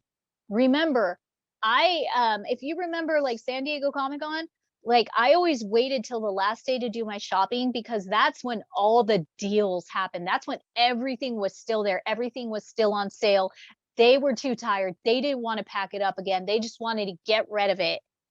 Yep. And They would give you I deals like buy two, you get would one get free, or treasures. Yes. yeah. Buy two DVDs, get one free, it's just like, or buy two soundtracks, or get the third free or some shit like that, or buy one get one half off. You could get a ton of comics that way. I would just walk out of there with like 50 pounds of like illustration books, comics, CDs, anime box collector sets, because Yep. I enjoyed watching the anime so much in the viewing rooms that I went to your dealer's hall and bought the whole collection. It's just like that's how it works, you guys. And in this day and age where you have Funimation, Crunchyroll, Hulu, and Netflix, and all these other streaming companies, you can easily get one of those companies to sponsor your damn, viewing rooms at your convention, give people a coupon code, or a code for trying it out for free for like the first few months, or a discount code. That if I was still running conventions, that's what I would be doing. Right? Like, because streaming services are the future, as much as we don't want to admit it or Mm-hmm. anything. It is the future of what is out there because it's the most successful way. Because phones, like, you literally stream this shit to your phones. Like, everybody's like streaming bills are going up like they were, like if they had cable still. So Yeah. if you And want it's to get these people on board, like, hire it, like, talk to them, get them out there. They're willing. yeah, Like, I I mean, mean, I'm sure a lot yeah, of them are willing.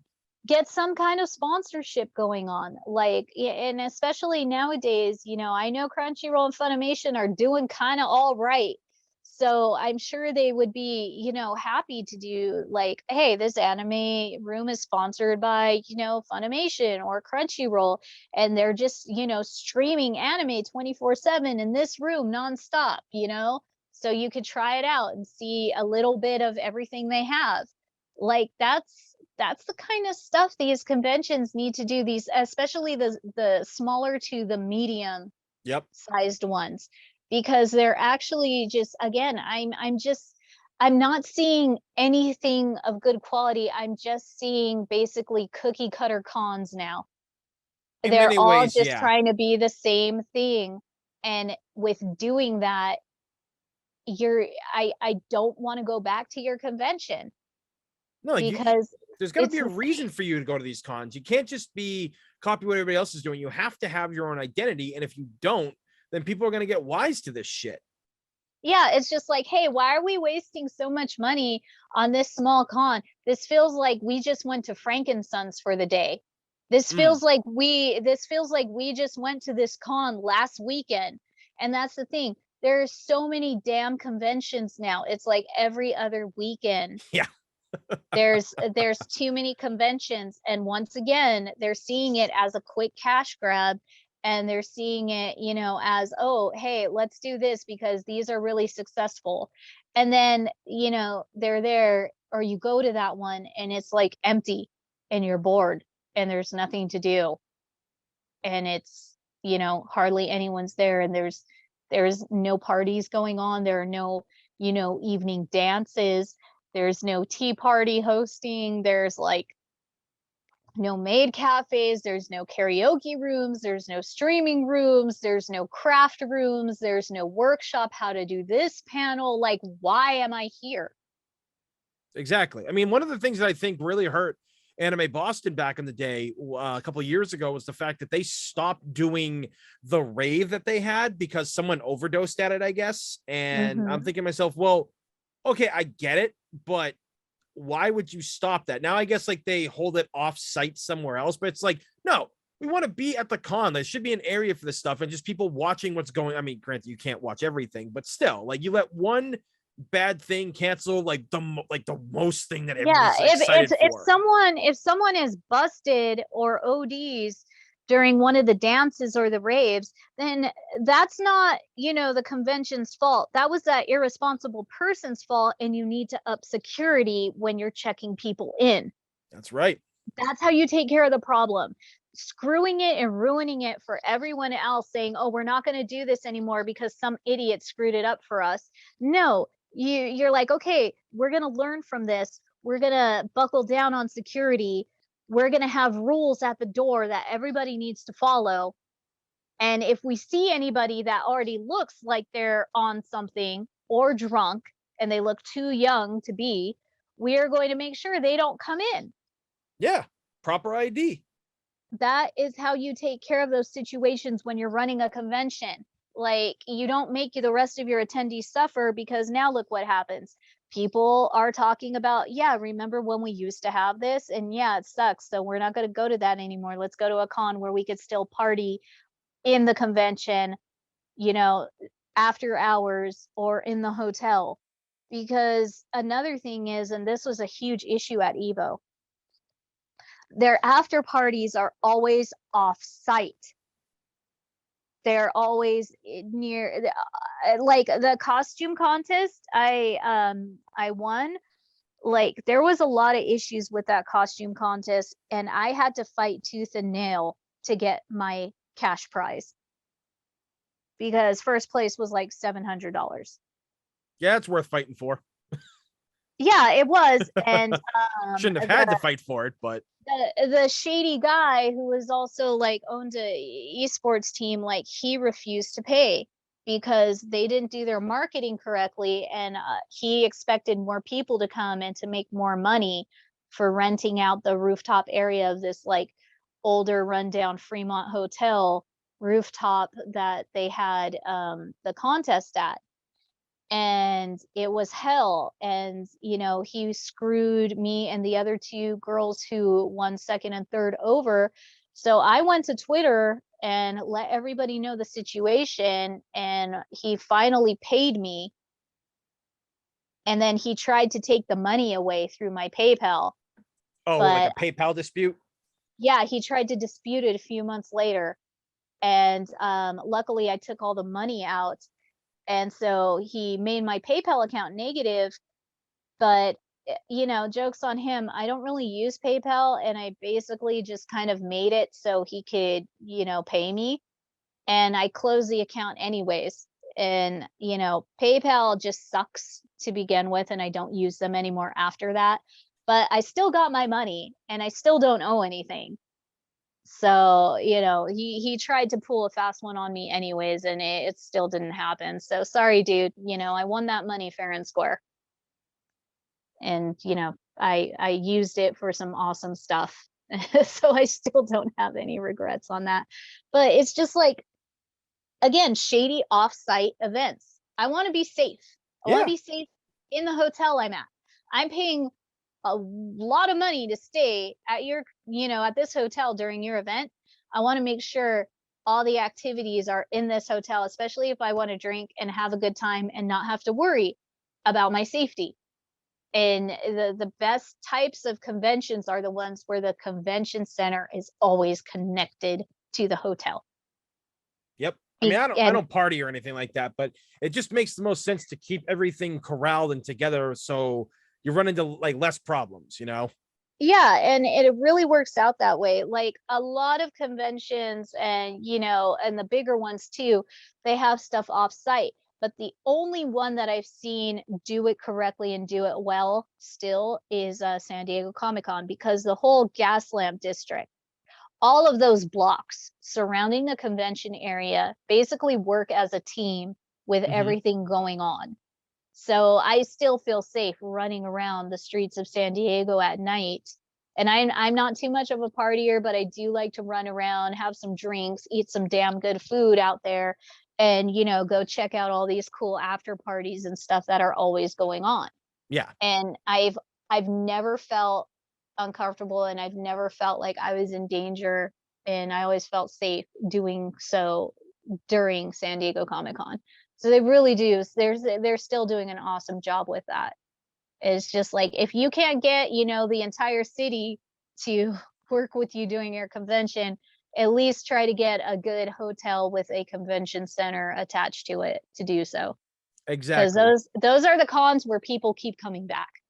Yeah. And if you do that, if you just like really like, thorough about it and just keep it in-house, or, what it like close in, it's going to work. Especially since like when you're in a hotel, you pretty much scare the normies. So the normies kind of leave you alone. Yeah, like I still feel bad for people who always seem to have the luck of booking their vacation or booking a hotel when like a convention, a cosplay convention or a comic convention are going on. Yep. And it's funny because I find myself now, if I ever go on vacation, wherever I'm going, I will look around to make sure there's no crazy ass event going on.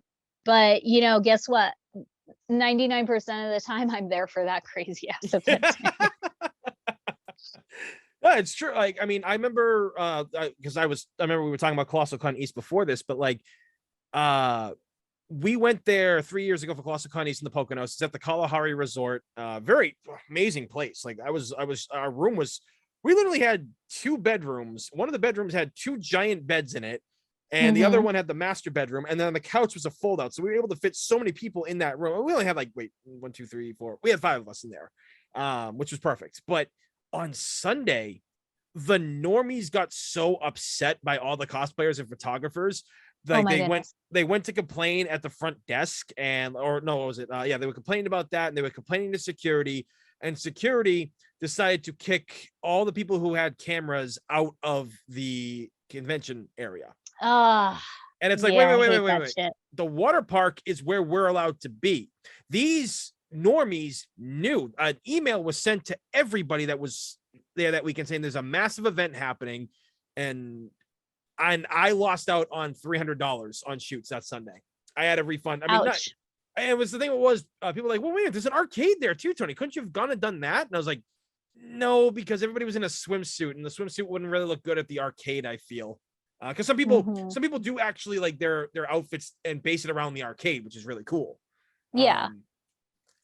So that was something that was just really, that upset me. It's like, you people knew, and security was just like, yeah, you're not coming in here with that. And it's like, wow, like, way to put a damper on things. The hotel did apologize, and I fought like hell to get us a free night and everything, and they wouldn't do it. And I was just like, your people screwed up and cost me $300. You gotta help me out with this. I was like, look, if you're not gonna give us a free night, how about at least giving us half off a room? And they're like, well, we can't do that. And I was like, yeah, but you can stop me from making money at your convention, can't you? Well, that's when I would have just gone on Twitter, because you know what I've found out? Companies pay attention when you publicly talk about an issue. Oh, we tried. Everybody did. Everybody bombarded that place with emails, like the bigger bosses and everything, and nothing was done about it. No, you just got to do it on Twitter.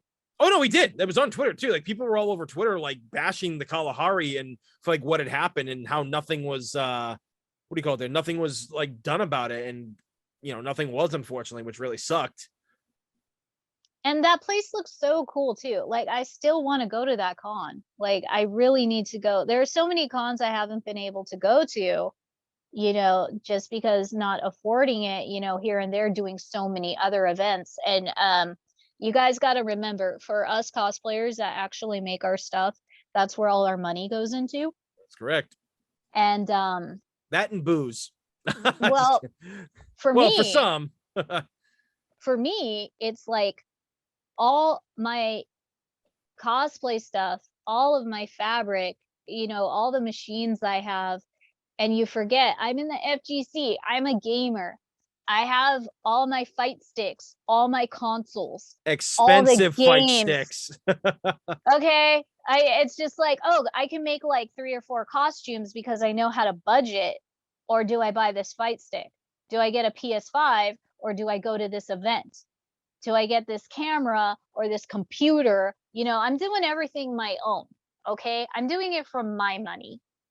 And and here's the other thing. A lot of cosplayers, have a lot of hobbies. So myself, I do more than cosplay. Like I said, I'm in gaming, I have all this other stuff I do. I stream. I have a stream called Synchronize I do with, my boyfriend and one of our best friends, just, on Twitch every Wednesday, because King of Fighters 15 is coming out, and we cover that and all the new trailers and all the SNK lore and talks and all the video games as well. So I have that, and that's kind of an expensive thing to do. On top of that, I love food. I love, I love food, and I love good sake. And then on top of that, I got rid of my motorcycle, but I used to ride a bike, and I also was into drift racing. Like, if you ever saw G4 TV in the early 2000s, chances are you saw me or 3 or 4 different shows, because I was in the G4 Awards in my cosplay.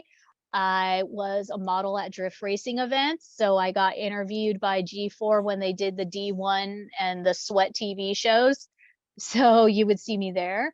I was one of the first steampunk lovers, in 2008, 2009, when that was starting to become a trend. And you could have seen me on G4 TV Underground, because I was there dancing around while they were, is starting to, cover this new trend, which was steampunk back then. Like, you can see me all over the place. Like, literally, there are so many like different G4 TV shows I was on. They got me playing DDR. They've got me on interviews. They got me at E3.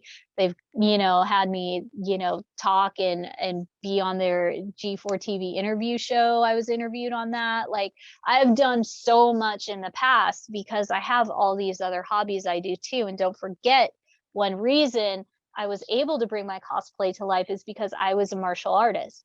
I started in junior high with Shotokan karate, because I want to be like Ryu and Ken, because they do Shotokan karate. And then I was just like, okay, this is great and all, but I really need more of a contact sport. And you're talking to a girl who grew up with Jackie Chan and Van Damme and Bloodsport and Donnie Yen and Hong Kong cinema in the house. So, I wanted to learn any type of martial arts. So I got into Muay Thai kickboxing. I got into Savant. I have friends that taught me, different katas of like Tiger and Crane and everything and Mantis from, like Virtual Fighter characters that I love, like Lion Rafael. He does Mantis style. Like, I'm all over the place. And, if you're like me, it's really hard to budget certain hobbies. It is, especially since martial arts, if you go to like studios, are expensive. Yep. And and I was into drift racing, so I've purchased multiple cars.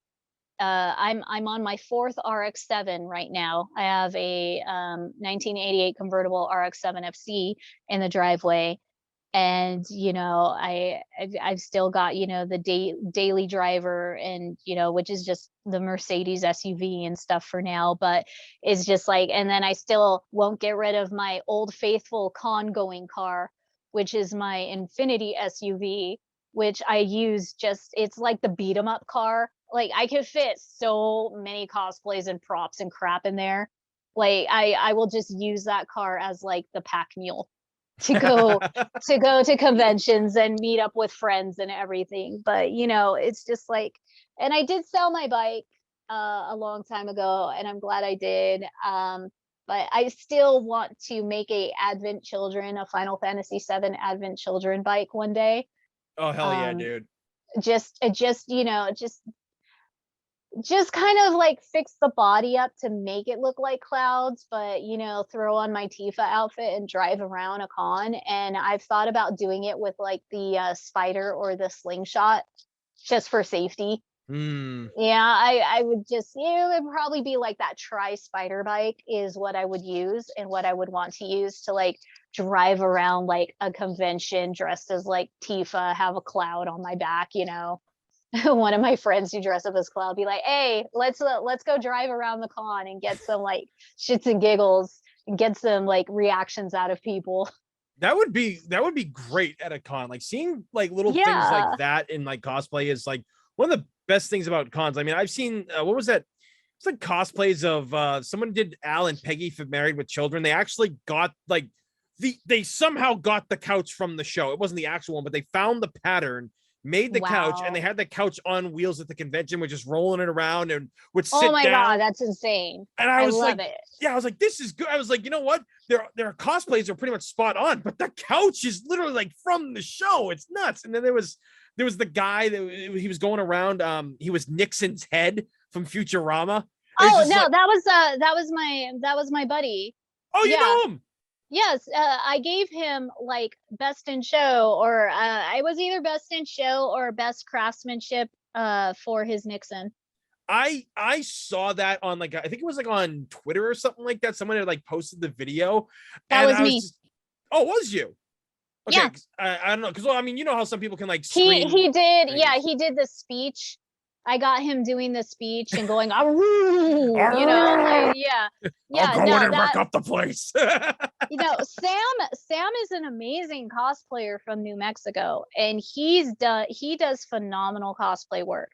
And he did that Nixon a long time ago, and he always told me, you know, Kitty, I really want to redo my Nixon. I'm like, you need to, because he loves he's kind of like history buff, and Mhm. he loves Nixon and the whole Watergate scandal in general.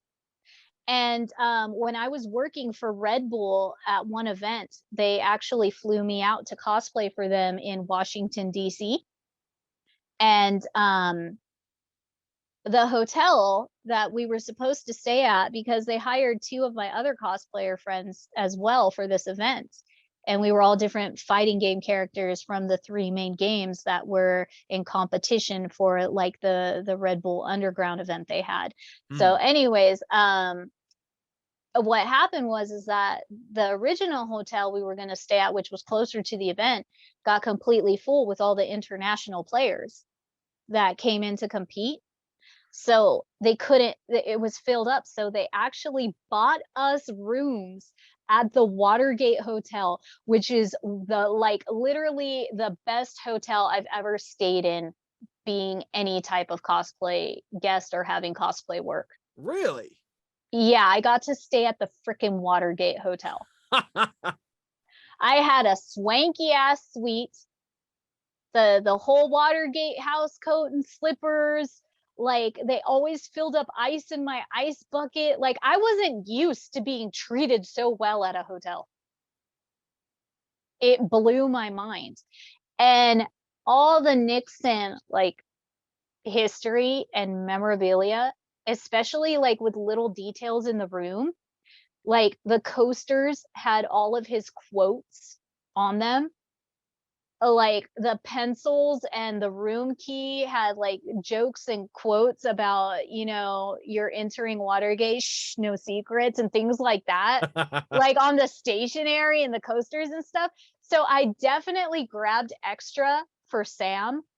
And after he was out of his Nixon cosplay, I was like, bro, these are for you. This is actually from the Watergate. Like I gave him the stationery set and some of the coasters that were in my room. I've never seen him beam like that, a He must have put smile that that stuff in bright. shadow boxes or something. Like, Like I don't know what he did, but he was so freaking happy. He was like to me, he looks happier than when I gave him the award.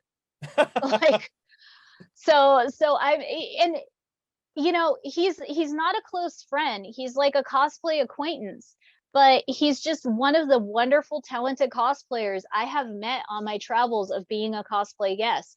And I was considerate enough, and his cosplay and his passion behind it impacted me enough that I was like, I don't know Sam that well, but I'm still going to take this for him because next time I return to run that event at that convention, I'm going to give it to him. Hmm.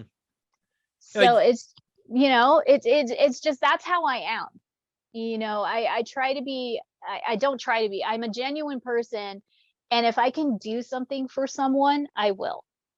I'm the same way, honestly. Like when I get to work with people, I go the distance for them because a lot of people, when I give photos back, they're like, you gave me kind of a lot of photos back. Should I tip you? Like, this is more than any other photographer has ever given me. I was like, well, I'm different from other photographers, so enjoy. If you want to leave me a tip, sure, you're more than welcome to. But that's what you get when you work with me. They're like, yeah, but this is a lot of edited photos. And I was like, they were fun to work on. Like, you did really good. And Wow, some of you give edited photos? Holy crap. the, I have to like give blood to get raw photos, and I don't even get all of them.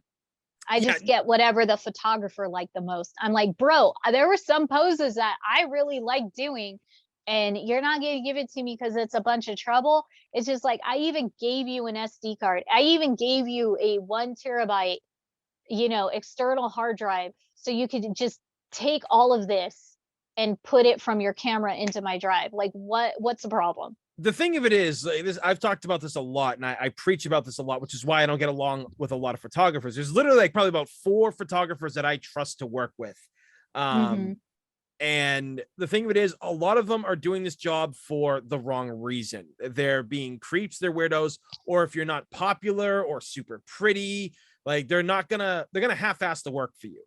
I've literally Mm-hmm. had people like ask me, it's like, well, wait, when do I get my photos? And I was like, well, it goes in the order that you booked me. And they're like, well, are you sure? I mean, can I get them sooner? I was like, look, if you need them a rush job and everything, yeah, you're gonna have to pay me more for that, as stated in the contract. And they're like, why do I have to pay for a rush job? And I'm like, look, I don't know who you think you are, but there's people who were before you, and this is what I do. This is how I run my business. And a lot of people didn't like that, but there are photographers out there too that do screw people over. I've had friends, I've had new people that work with me, and at the end of the shoot, they're like, you were literally the best photographer I've ever worked with. And I was like, we just met for like 30 minutes. What are you talking about? And they're like, no. You're very nice. You don't touch us. Like when it comes time to do a pose, you do the pose and we just mirror what you do. And I was like, well, yeah, why would I touch you? And they're like, well, photographers seem to want to do that all the time. And I was like, well, then those are ones that you shouldn't work with, and you should call them out for that bullshit, because that's a problem in this community. And Especially if they're not asking. exactly. And a lot, like, was it it's actually funny, 2 of my good friends that I have now, like 4 years ago, I met them at this boudoir shoot. And I knew the photographer and I knew some of the people going to it, so I was like, you know what, maybe I'll go and just like do some shoots for people or whatever, network, trying to make new friends. And I met these 2 girls, and they were wonderful to work with, amazing. We just kept laughing the whole time, like we were friends for so long. And I found out from them that I was the only photographer that they got photos back from. Yeah, that's another thing. I really will not work with a lot of photographers anymore. There's literally like 4 that I trust, because I know they're going to give me photos. They're Yep. not just going to disappear. They didn't just waste my fucking time, Mm-hmm. of me. And that's the thing. I was really upset because I was dressed one time as Angel from King of Fighters, and she is, a female wrestler. And we were at a convention that had a wrestling ring because they had, like the amateur wrestlers come and put on a show Yeah. while people waited in line to get into the convention. And since my friends were running that convention, I was allowed to go into the ring and do her poses, do a few wrestling moves.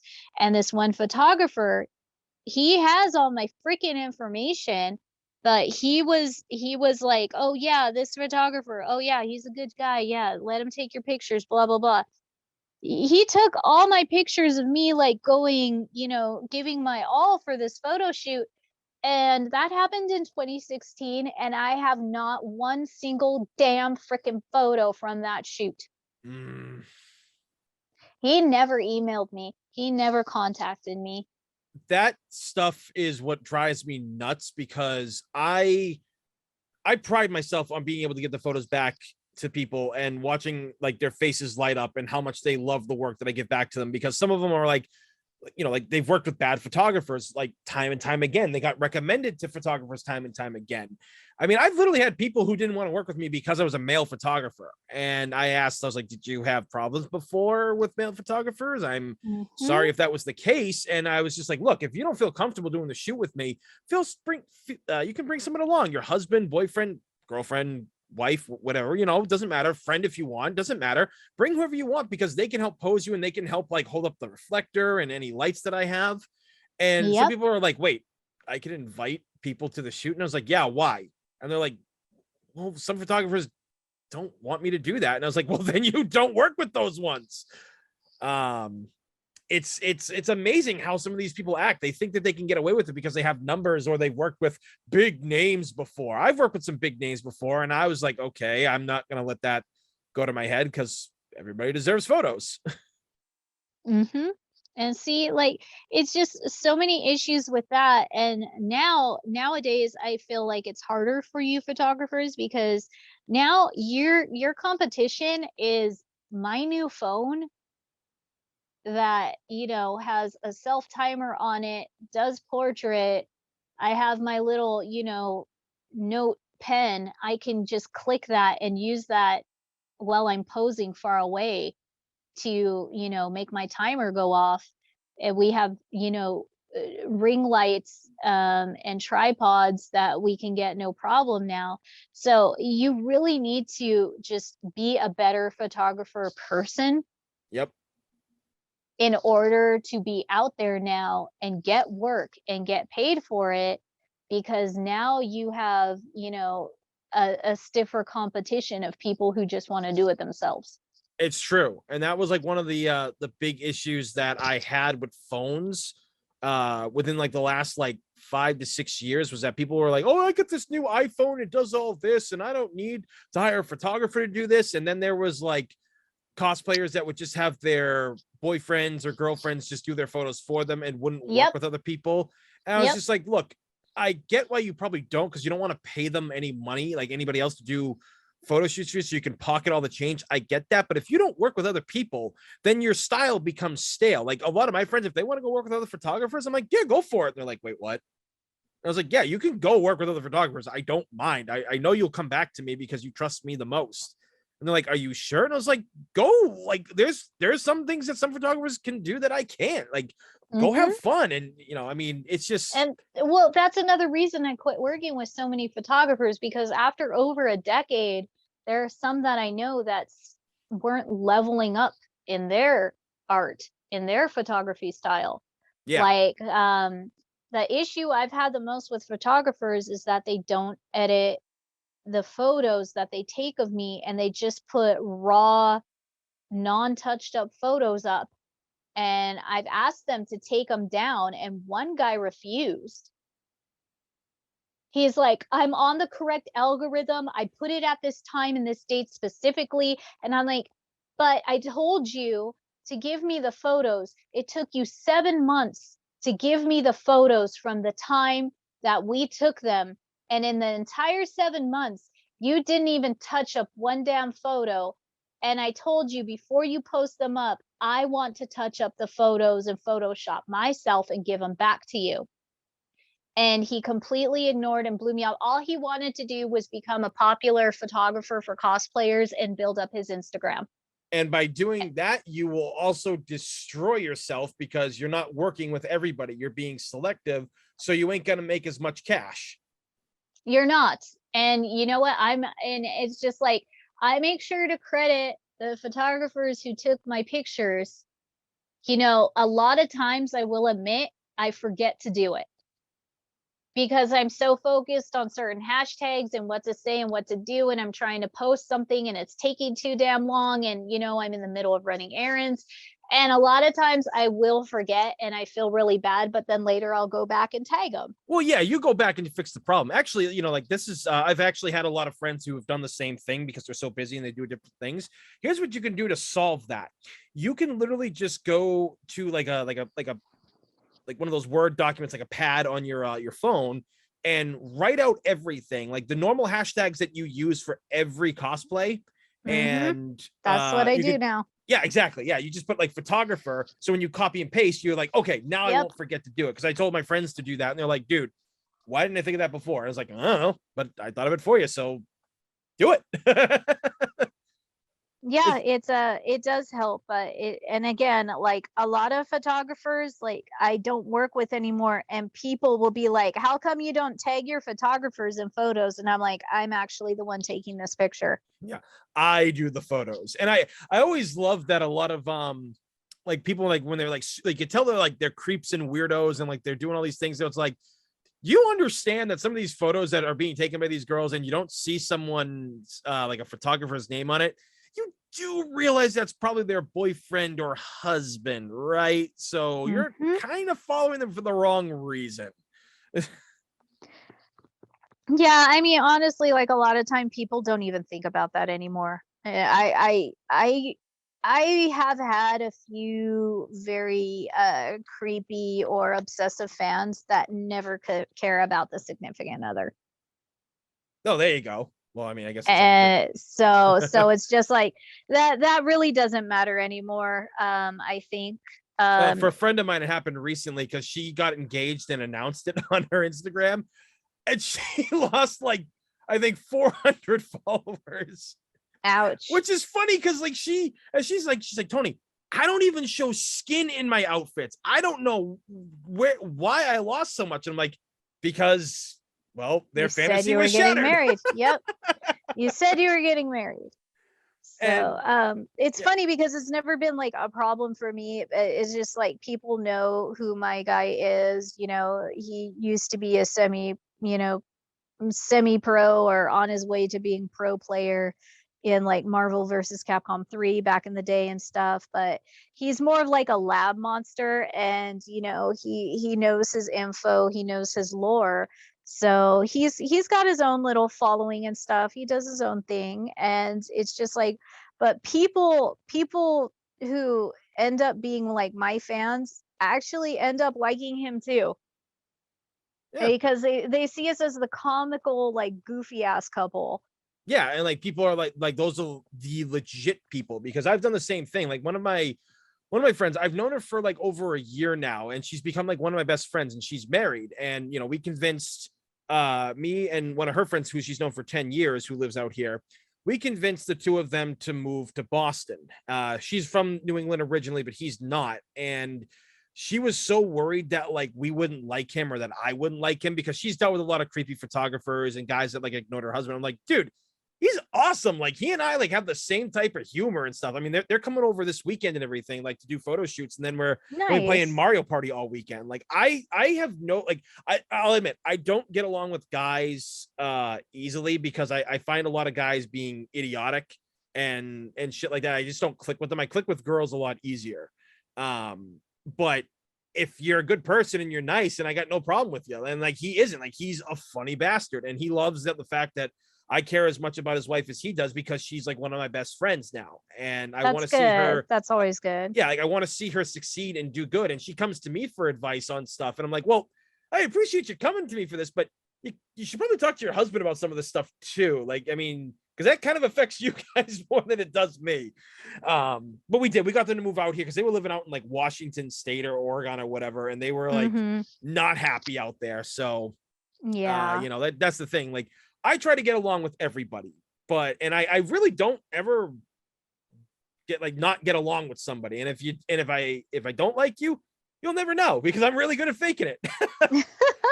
Because I've had friends who got boyfriends that were just like total jerks and they didn't like me because it's like, oh well, he's like, he shoots you like naked and everything, and I don't like that. And she's like, it's Yeah. Tony. It doesn't do anything for him. He doesn't care. That's why I shoot with him. Yeah, a lot of, there's a lot of jealousy when it comes to, the boyfriends and stuff. It is just like, but again, it's like it's different for every walk of life. Oh But yeah. that's another thing that I've gotten with certain photographers. It's just like, I know the red flags when you don't want my significant other around. Mm-hmm. When that stuff starts happening, I'm never going to shoot with you.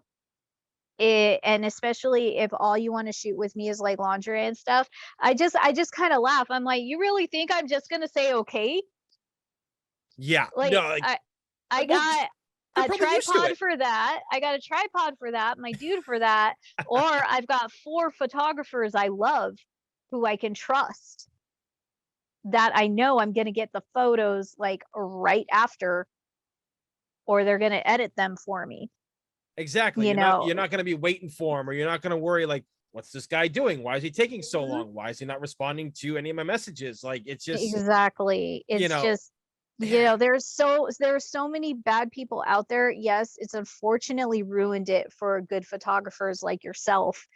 But, you when it comes down to it, a lot of us cosplayers still need photographers for stuff. Even though I do a lot of my own shooting, my boyfriend doesn't want to always be the photographer. Like, he gets annoyed a lot of times because I'll be describing what I want, and he doesn't understand it or something, and it's just like, I feel like frustrated because I've wasted my time trying to get a certain shot or a certain look that I want, and it's just not happening. yeah, So exactly. when it comes down to it, at the end of the day, you still want good shots with a good photographer you trust. Yeah. And But it can be tough. it can be tough. But going back to the whole like cosplay guest and versus being a cosplay judge or being both for conventions, it's just like we got some cleaning up to do. Big time. There's and what is it, fan expo you said? Fan Expo, yes. Yep. They have Okay. places in Boston and Dallas, up in Canada. Okay, I'm going to try to talk to somebody in each one of those regions because you made it sound so wonderful and welcoming. I am like 100% interested in going to each one of those. And I mean, Because, Fan Expo Boston, it's kind of nice. I mean, they started to also cater to smaller cosplayers as well. I saw their guests this past year, and I was like, okay, good. You guys are doing the right thing now. I mean, like some of the guests that were there were like local, and I think some were from like New York and everything. But like that was mhm. really cool that they did that, and yeah, they just seem to want to do that. And I mean, you've been doing this for so long, they'll probably listen to you because I mean, Fan Expo, I don't know technically how long they've been around as a company, but I think they bought like the Boston Comic Con, because that's what it used to be called. They bought that like I think 4 or 5 years ago, perhaps. Mhm. So like they're still probably like getting their feet wet with a lot of stuff themselves. Like I don't know if they knew anything about cons to begin with, but they're doing things right by allowing small timers and people who don't have the following, they're giving them that chance that nobody else will. See, that's absolutely wonderful, and that's what cons need to do. They just as much as having the big names there, you need to bring in smaller names or people who have the quality, who understand the craft, that do their own craftsmanship, win their own awards. Because again, yeah, people want different walks of cosplay life. And when you have that at a convention, it just makes the experience so genuine, not only for the guests, but the attendees themselves. Exactly. And that's the thing with this new up and coming generation. That's the attitude we need to project on what conventions are. We need to stop this Yes. whole OnlyFans bullshit. Again, I have to say, if you do that, I'm not shitting on you because my friends who do it actually understand what I'm saying. So I hope that everybody out there does. We're not shitting on it, but it's not really the place for conventions that are becoming family friendly, you know? Like, I'm sorry, there are some cosplayers out there that are pretty much doing softcore porn or porn itself. And I don't think you really want that at conventions because, you never know if like a family finds out about that and they're like, wait, you're allowing that to come to a convention? And it's kind of like I always say, nothing ever changes until in a company until three things happen. There's been a death, the public image is in danger, or they're going to lose a ton of money. And look what happened to Mhm. Blizzard. All three things happened, Yep. unfortunately. But I mean, things are hopefully turning around, but it'll take some time. But that's what I'm saying. Like, you know, the right people deserve to be back at these things. And I'm not trying to like gatekeep, as they say, or everybody's like loves to throw that out there now and everything, but we just want what was good about the convention to come back. We want the right people to be brought in. We want people who are trying to make a living doing this to Yeah, be able to do that. the genuine article of what a convention was. And in this day and age, um, a lot of the cosplayers from the early 2000s on up are now family cosplayers. Yep. They cosplay with their kids, their husbands, their wives, and now they are taking their kids to conventions. And there's a shift. Now there's a change. You have these girls that were doing, quick cash grabs for fame and popularity as a cosplayer, having people make their stuff, getting famous, and they turned out to just cause a lot of problems and issues at these conventions. And now we're in this really good era of things getting better since, I've noticed from like 2019 into right now, people are calling out people on their harassment, their bad behavior, their BS. Oh yeah. The fakes, the frauds. Like, people are now understanding and realizing, like, hey, this person is an actual a-hole. I don't want to be around this person, or we don't want these types of people at our convention. There are actually people out there that are, kinder, nicer, and actually know what to do and what they're talking about. Yeah, we don't want And these high school that's mean what we girls. need. Yeah. Yeah. And again, our generation is older now. They're having families of their own now, Mm-hmm. and they're still going to conventions, and they want it to be okay for everybody to enjoy these conventions now. Like, back in the day, I don't know if you remember, but conventions would always have Sunday as Kids Day. Yep. And they would, especially again, San Diego Comic-Con, every Sunday of any convention was Kids Day. That's when people would bring their kids. They tone down the party aspect. Comic-Con, San Diego Comic-Con would tell you, watch your mouths in the dealer's hall. Watch your outfits in the dealer's hall. This is Kids Day. It's our family-friendly day. So we expect our attendees to be on their best behavior. Yep. And they would do that for the kids. And as somebody who would sell, and get a booth myself with the martial arts people that I was doing those movies with and stuff, like, we would make sure to not put like the sexy stuff right out on the front for when those kids walk by.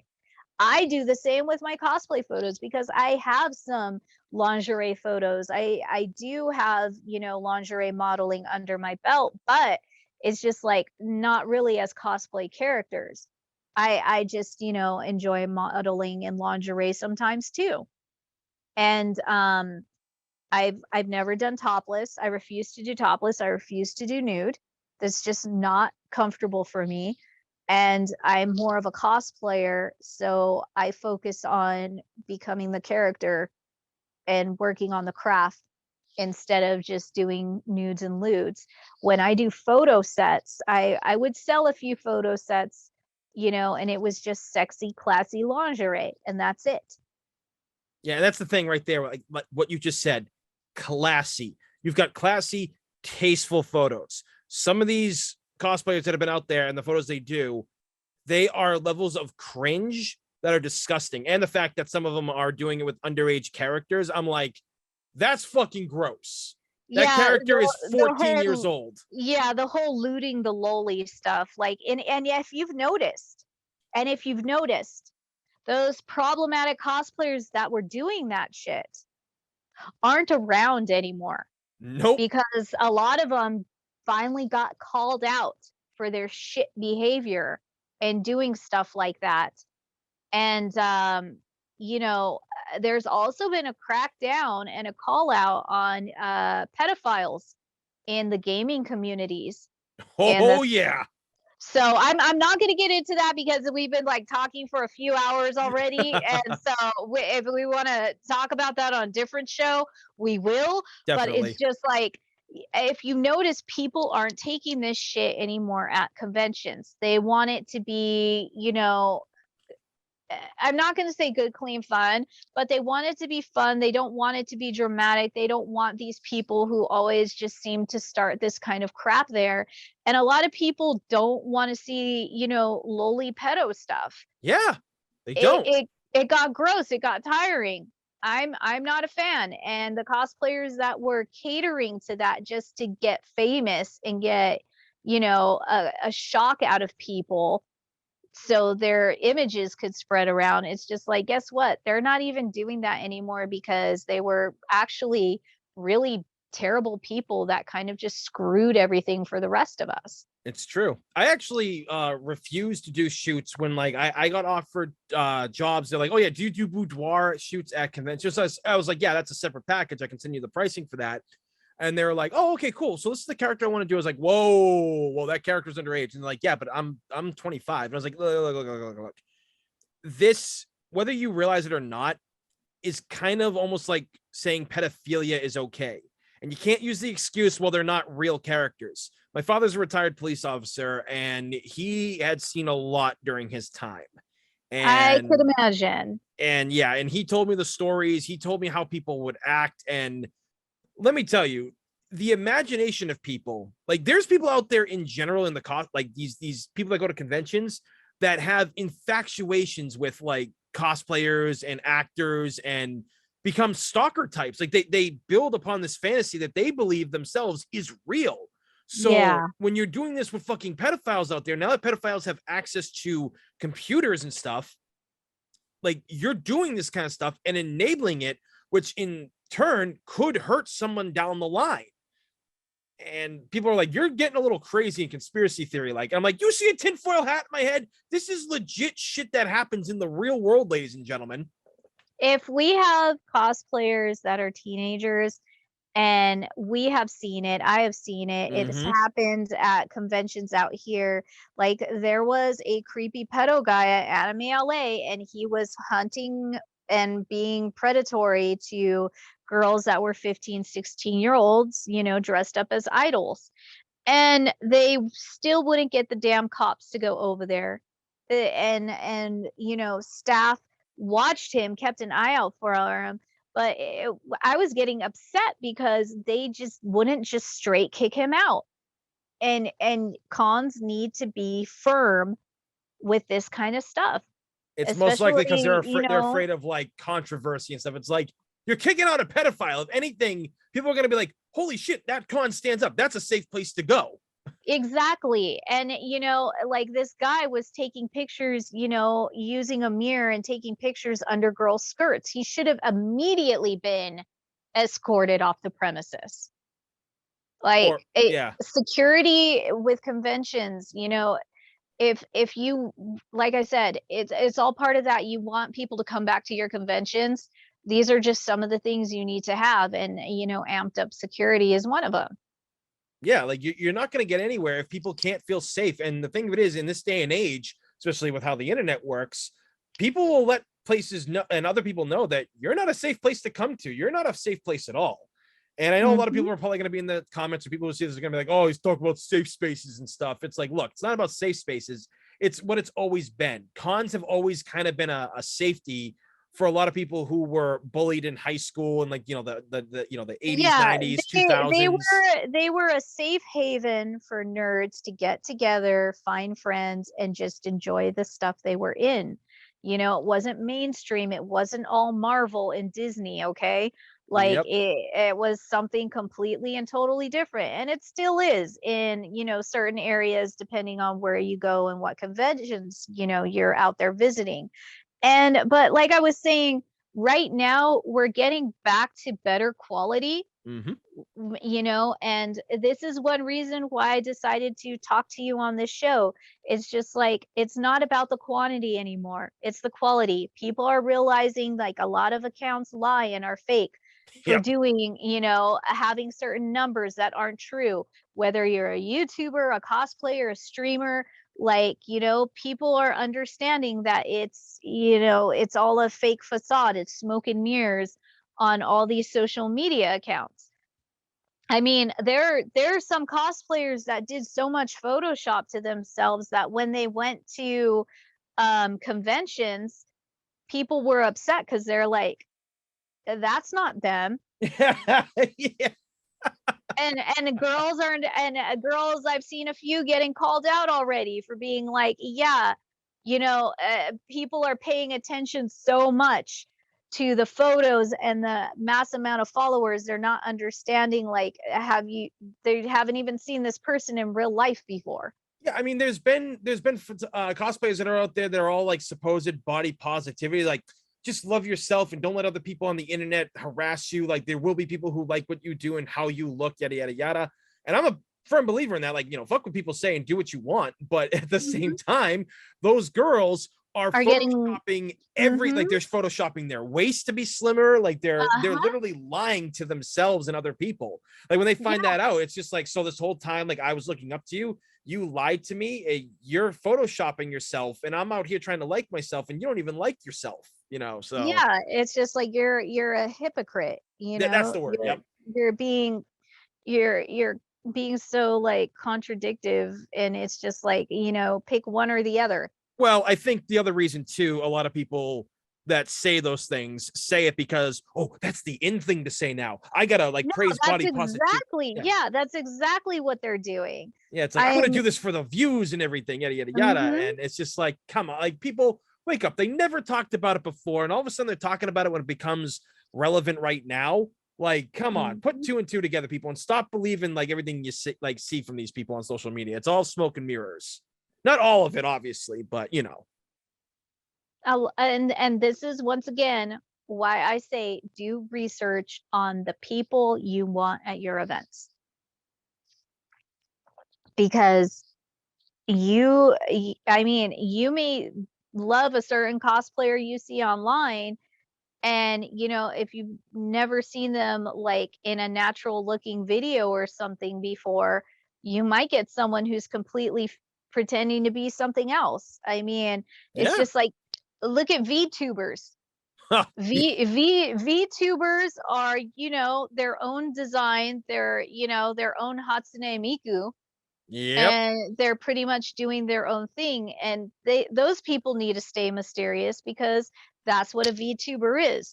But as a cosplayer, it's just like, if you look a certain way and you're not happy with yourself, but then you photoshop yourself to, have this bombshell body and your face is completely different than what it looks like. It's just like, how do you expect to be a guest like that? you Exactly. know Yeah. it's just like, again, we want genuine, we Yeah. Be want real with quality. yourself. Yes. There's just so much people are afraid of to hide behind, and the whole issue is like people just want the instant gratification. They don't want to do the hard work, and that's why I get like these random cosplayers that are like, yeah, I want to be a cosplay judge and judge with you, blah blah blah, this and that. And I always go, okay, can you show me like some of the awards that you've won, and competitions you've competed in, and if you've won anything from those competitions? And they're like, what? And I'm just like, you want to be a cosplay judge, right? It's like, what I look for is what awards you've won, if you've ever done craftsmanship or got awarded for that. Like, Yeah. what are the costume? Can I see your costumes, your award-winning costumes and things? Like, what kind of work have you done before that you won with? And they just don't know what to say or do. And then I got one girl that tried to chew me out at my booth when I was a Ah, guest, because she just thought I was just being unfair and didn't like her and didn't want her to be a judge. And I'm basically telling her, no, that's not it. And you got to stop pushing people and trying to force them for you to be a judge, or say, oh, yeah, I've had friends of these cosplayers come up and be like, "Oh yeah, you should have so and so be a judge with you tonight. Yeah, put her in your group, last minute because her outfit's really good." And I'm like, I don't care if her outfit's really good. I care if she made it and she won in it. Yeah. I just because you think your friend did a great job doesn't mean I'm going to last minute put somebody I have no idea who they are and what they've done onto my judge's table. Exactly. Are you serious right now? See, yeah, and that's the biggest problem we have with this newer generation is the fact that everything's instant gratification, whether it's buying something off Amazon at 1 second, or buying something and then heading to the store and picking it up or have it brought out to you, or Mhm. just it's the gimme generation. Nobody wants to work hard. I've been doing photography for over a decade now, okay, and it's been a rough ride for somebody who was never given the chance by a lot of people because I was a guy, because I didn't have numbers. But I worked with people who saw what I could do and they gave me a chance and I ran with it. I kept doing good jobs. They kept telling me to like go to this person, work with this person, tell them that I sent you. And then they were more open to doing so. I've literally had people where I messaged them just to like prove a theory. And I would be like, "Oh yeah, I'd like to work this sometime. If you've got time, like let me know." And they're like, "Oh, I'm not really too sure about that and everything." And then I just be like, "Oh, okay, well, my friend is, friends with you, and they told me to come to you." And they're like, "Oh, wait, who is it?" And I would tell them, they're like, "Oh, okay, well, yeah, let's work on something." I'm like, Mhm. I mean, I guess it's like one of those things like where it's like who what but just keep pushing. Like, and the biggest thing, when something doesn't work, keep going. You're not going to succeed at something on your first try. You're not Yeah. gonna get any, like, you get to be a guest at a convention. That okay, good. You did that once. Keep doing things. Keep working harder to improve upon how you got there the first time. Maybe it was by dumb luck. Maybe they saw what you were and what you could do. Improve upon that. Make it so they want to bring you back. Do good at your booth because obviously, they for those of you who don't know, there's people that run the conventions that walk the floors. They go and Yeah, visit the they watch vendors. you. They Yeah. make sure you're at your booth during booth hours. They watch to see how long you're there. They watch to see if you're just on your phone at your booth or if you're like interacting with people. Like they make sure to know. Yeah, I mean, we because we had that. So quick story time for those just watching and haven't seen the panel before the pandemic really hit. Me and the rest of the Residents of Evil guys, we got to go down to Texas to PAX South, and we were all on a panel. No, this was the first panel we've ever done. This was the first time that the entire team had actually been together, and we had our friend Nick Apostolides, who voices Leon Kennedy in the Resident Evil 2 remake. He came down to be on our panel. We all had a great time, and we got to the panel, and me and Nick got there because we had done a shoot in his Leon cosplay. And one of the guys on my team, I think it was Corey. Yeah, Corey and Bob went out to go check the panel. Sorry, the people outside. There was like over 300 people waiting for our panel, and we're like, "What?" Like, and all of us were like, I mean, I thought that maybe get like 100 or something, but there's over 300 people here for this. And we debuted the trailer for our game. People were excited about it. And then after we did free autographing. We didn't charge for autographs. We went outside the hall and we just stood out there, and even more people showed up when they realized who was like when we were there, and we were blown away by it. And then we had a woman who worked at the place come by, and she really liked our like how we treated everybody and how nice we were to everybody and how we did it all for free, you know and that was like an amazing experience. And to see like the people really be like the people from the convention really loving what we did, it makes us want to do this even more now because they were watching us. They realized who the good people were. And it was really like an incredible like feeling for all that, just to be there. And people were so shocked too. They were like, "Wait, like we don't have to pay you?" And I was like, "No, we're signing this for you guys. Like we'll sign with anything you want. Like we'll talk to you." Like we were talking to them, shaking hands. That's um awesome. See, that's the kind of interaction, like the genuine interaction that, makes a con special, that makes the experience of going to that convention great. yeah, exactly. Like real interaction, being just nice. Like people Mhm. just seem to have forgotten that. And I'm sorry, like I know people who have gotten famous, and I know people who unfortunately, like, they used to be heavy set, then they lost all the weight, then all of a sudden all these photographers wanted to work with them, so they left guys like me behind because they're working with more talented photographers, and completely stopped and became about the numbers. And that's not the kind of people you want to, one, be friends with, and two, have at your convention. They're looking at it from a, like, I mean, yeah, I get you got to make money, but do it because it's fun. Like, I can't, like I said, I had such a blast just going around and meeting, and I still meet people out in public who know what I do on Row, and like all the stuff we do. And people are always asking me questions, and it's like the most amazing feeling in the world to be recognized and still be humble about it. Like, cause like I'm just blown away, because I'm just some loudmouth Italian on on YouTube and stuff. I didn't think people are really gonna fucking care what I have to say, but people on Row, like people on Row, really love us. They love how everybody on the gang is so different, but like so friendly. And that's what a lot of people were saying. They're like, yeah, we were surprised you guys were like friendly. You're pretty up there on YouTube. And I'm like, no, we're not. Like, well, I mean, we are now, but I'm not. I don't try to like So brag here's about it, the but thing. Like, and you know how we were saying, you know, how the internet and you know everyone is, and the, you know, the gossip and the backstabbing of cosplay is just like, in from like 2005 up to 2010, I guess people were spreading nonsense gossip rumors about me. And all the cosplayers or ex cosplay friends I had that were completely nasty, vile, and screwed me over and tried to get me blacklisted in certain areas, like they were the ones who were telling people, "Oh, she's such a bitch. Like she's got a bad attitude. Like Kitty's just such a bitch and a nasty person. Don't talk to her." And I would be at conventions talking with people, and they're like, "You're such a cool cosplayer. What's your name?" And I'm like, "I'm Kitty." And they're like, Kitty, cosplay.com Kitty." And I'm like, "Yes." And they go, "I'm so sorry. You are nothing like what they say you are online.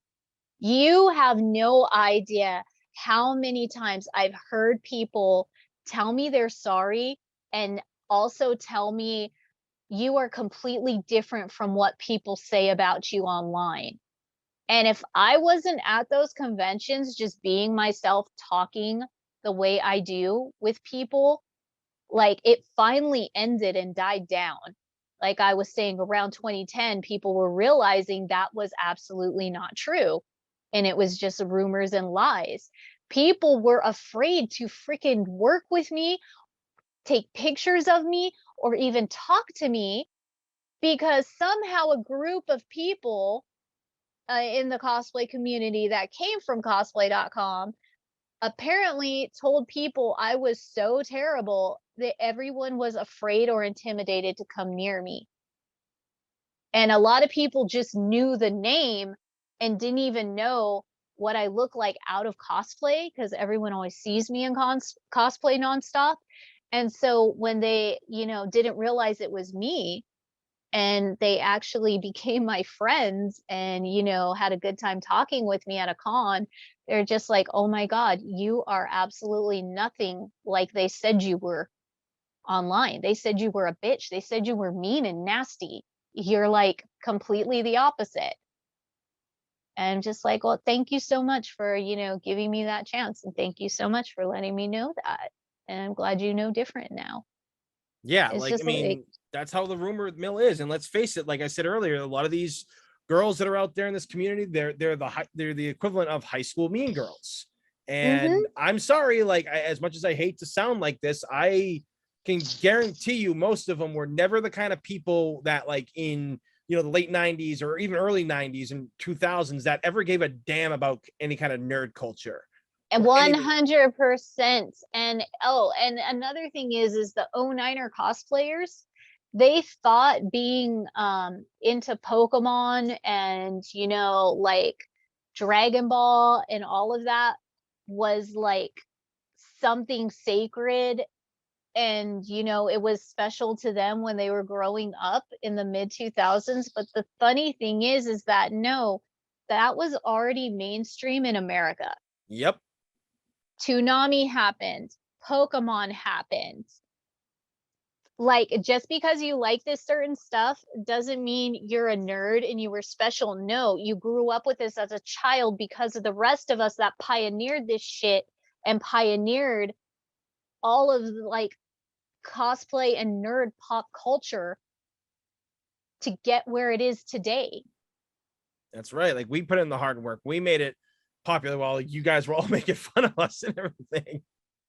Or, you know, your older siblings were making fun of us, and, like, you know, this newer generation that um sadly sees certain stars, you know, that were young then and they're stars now. It's just like, um when Ronda Rousey was popular and everyone was like, "Oh my god, she knows what Pokemon is. Oh my god, she plays Pokemon. Oh my god, she's a nerd too." Nah, bruh. That shit was mainstream for the last 10, 15 years. Yeah, like you Like, that doesn't make anyone special. It just means you watched Toonami and you bought Pokemon shit. That's it. Like the rest of your younger generation that grew up with it as kids. That yeah. doesn't mean a celebrity is a nerd. That you guys just don't understand, or it hasn't hit you that that's when things started becoming mainstream. Yeah, like Hollywood knows that they can bank on that stuff. So like you're gonna have a bunch of celebrities saying, "Oh yeah, I like this stuff. I've been into this my whole life." Yada yada yada. And it's just like, no, you haven't, because you would have said something about it before. And don't come out and say, "Well, I was worried what my fans would think about me." And I was like, no, your fans are gonna love you no matter what. Like, Exactly. I If they're mean, really your fans, they're gonna, you know, support you no matter what. yeah, I mean, I will say, like, you know, because people might try to make this because I just how I worded it, I was like, it's not like due to the Elvira thing when she came out and she was worried about what her fans think, because she's genuine. Sandra Peterson, she's She is. genuine. She is. But I I've could see why worked with she would her. be worried about people who might think differently of her if they found out that she was with a woman. But the whole time when, like, you know, she was mentioning that, and I'm like, did nobody ever even think that she might be gay? Like, am I the only one who's thinking that she's probably bi? I mean, Mistress of the Dark, you think it comes with the territory, so.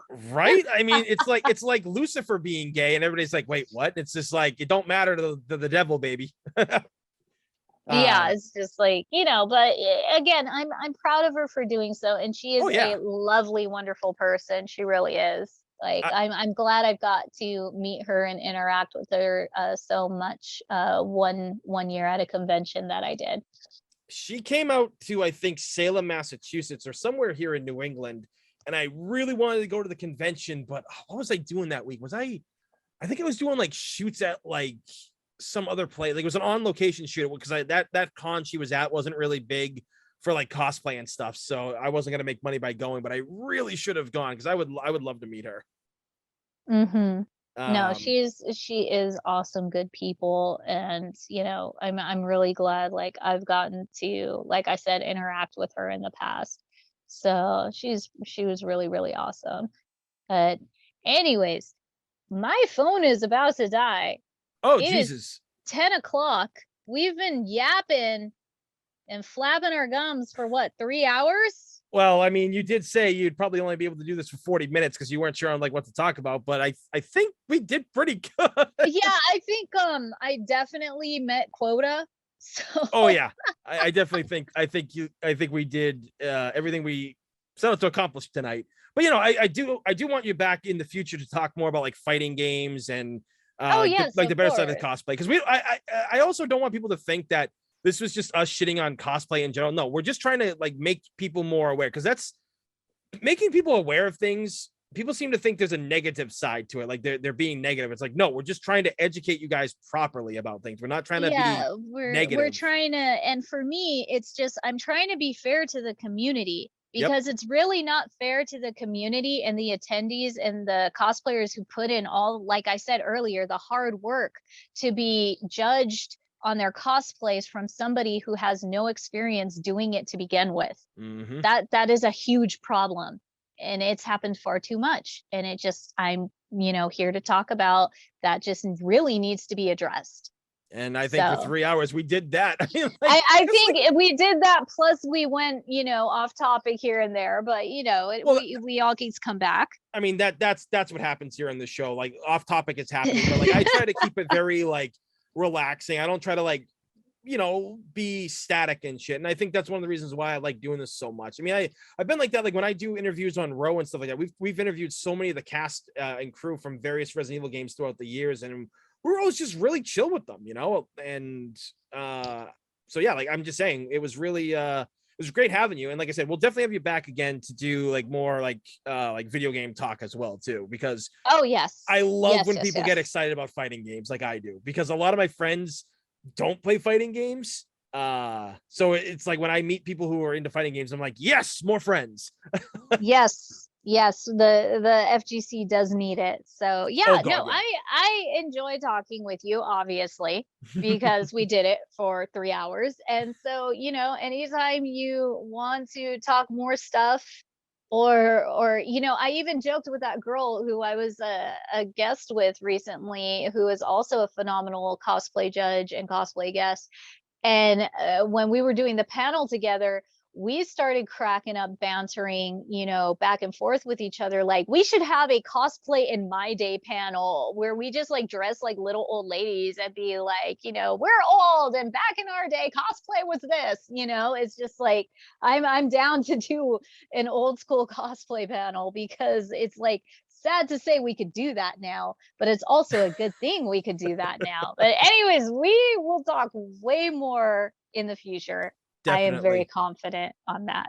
Definitely. Well, yeah, no, I can't wait. That's gonna be a lot of fun. But yeah, for that, just thank you for coming by for 3 hours. Greatly appreciate it. As I know always, I should have brought snacks and drinks. I Like, know, like if I would have known. I got like a bottle of water with me, but I'm like, man, I'm actually kind of getting hungry. I haven't eaten in like 5 hours. I know, same here. I just been like drinking green tea and stuff, and I'm just like, I'm hungry. I hunger. I need nourishment.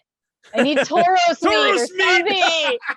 No, my knee. It's just, yes, it's just totally that. I've been sitting here so long, my knee. Oh man! Yeah, I know. Whatever All you do, feed me, stupid house plant. all you feed me is puffins. I literally, because of that little sketch, every time I play a game and I get Bulbasaur, I nickname it Houseplant. And people are like, "Why do you call it Houseplant?" And I was like, "Did you never see? Oh, I gotta show you guys." And I love Ego Raptor. I'm just too shy to go tell him how much I love him. I mean, I met his I'm wife. so Everything like they're I'm really just so shy. I know they are, and it's just like I could just like rant to him about certain things and stuff, like with gaming and everything. But like, yeah, no, I just appreciate him yeah. a No, lot. I've watched those guys for a long time. They've done a lot of good Same. work. Same. And it is, and because of that, like, he makes me want to like go into voice acting and stuff. Like, he's just a really cool all the way around. And I haven't been at an event where I have been able to go try to find him and just like let him know that he inspires me, and I appreciate all that. So, and I also I'm very, very appreciative of like you knowing exactly what reference I was making. Oh god, yeah, dude. Hell yeah. Stuff like, I know you're good people. I talk to you for 3 hours on this show, and then we make these references. No, we're good. I'm coming back. It's all good. It's good. No, definitely, dude. We'll definitely have you back. But yeah, we'll get you going right now. But no, thanks for everything, and thank you all for listening. Hope you enjoyed this very lengthy Yes, podcast. I'm sorry, but I hope you enjoyed it. I mean, a lot of my podcasts do. I think this might be my longest one or my second longest one. So either way, wow, I'm honored then. I'm honored then. So with that being said, thank you guys all for listening. Greatly appreciate it. My name is One Big Boss, and I'll see y'all next time. Take care. Bye.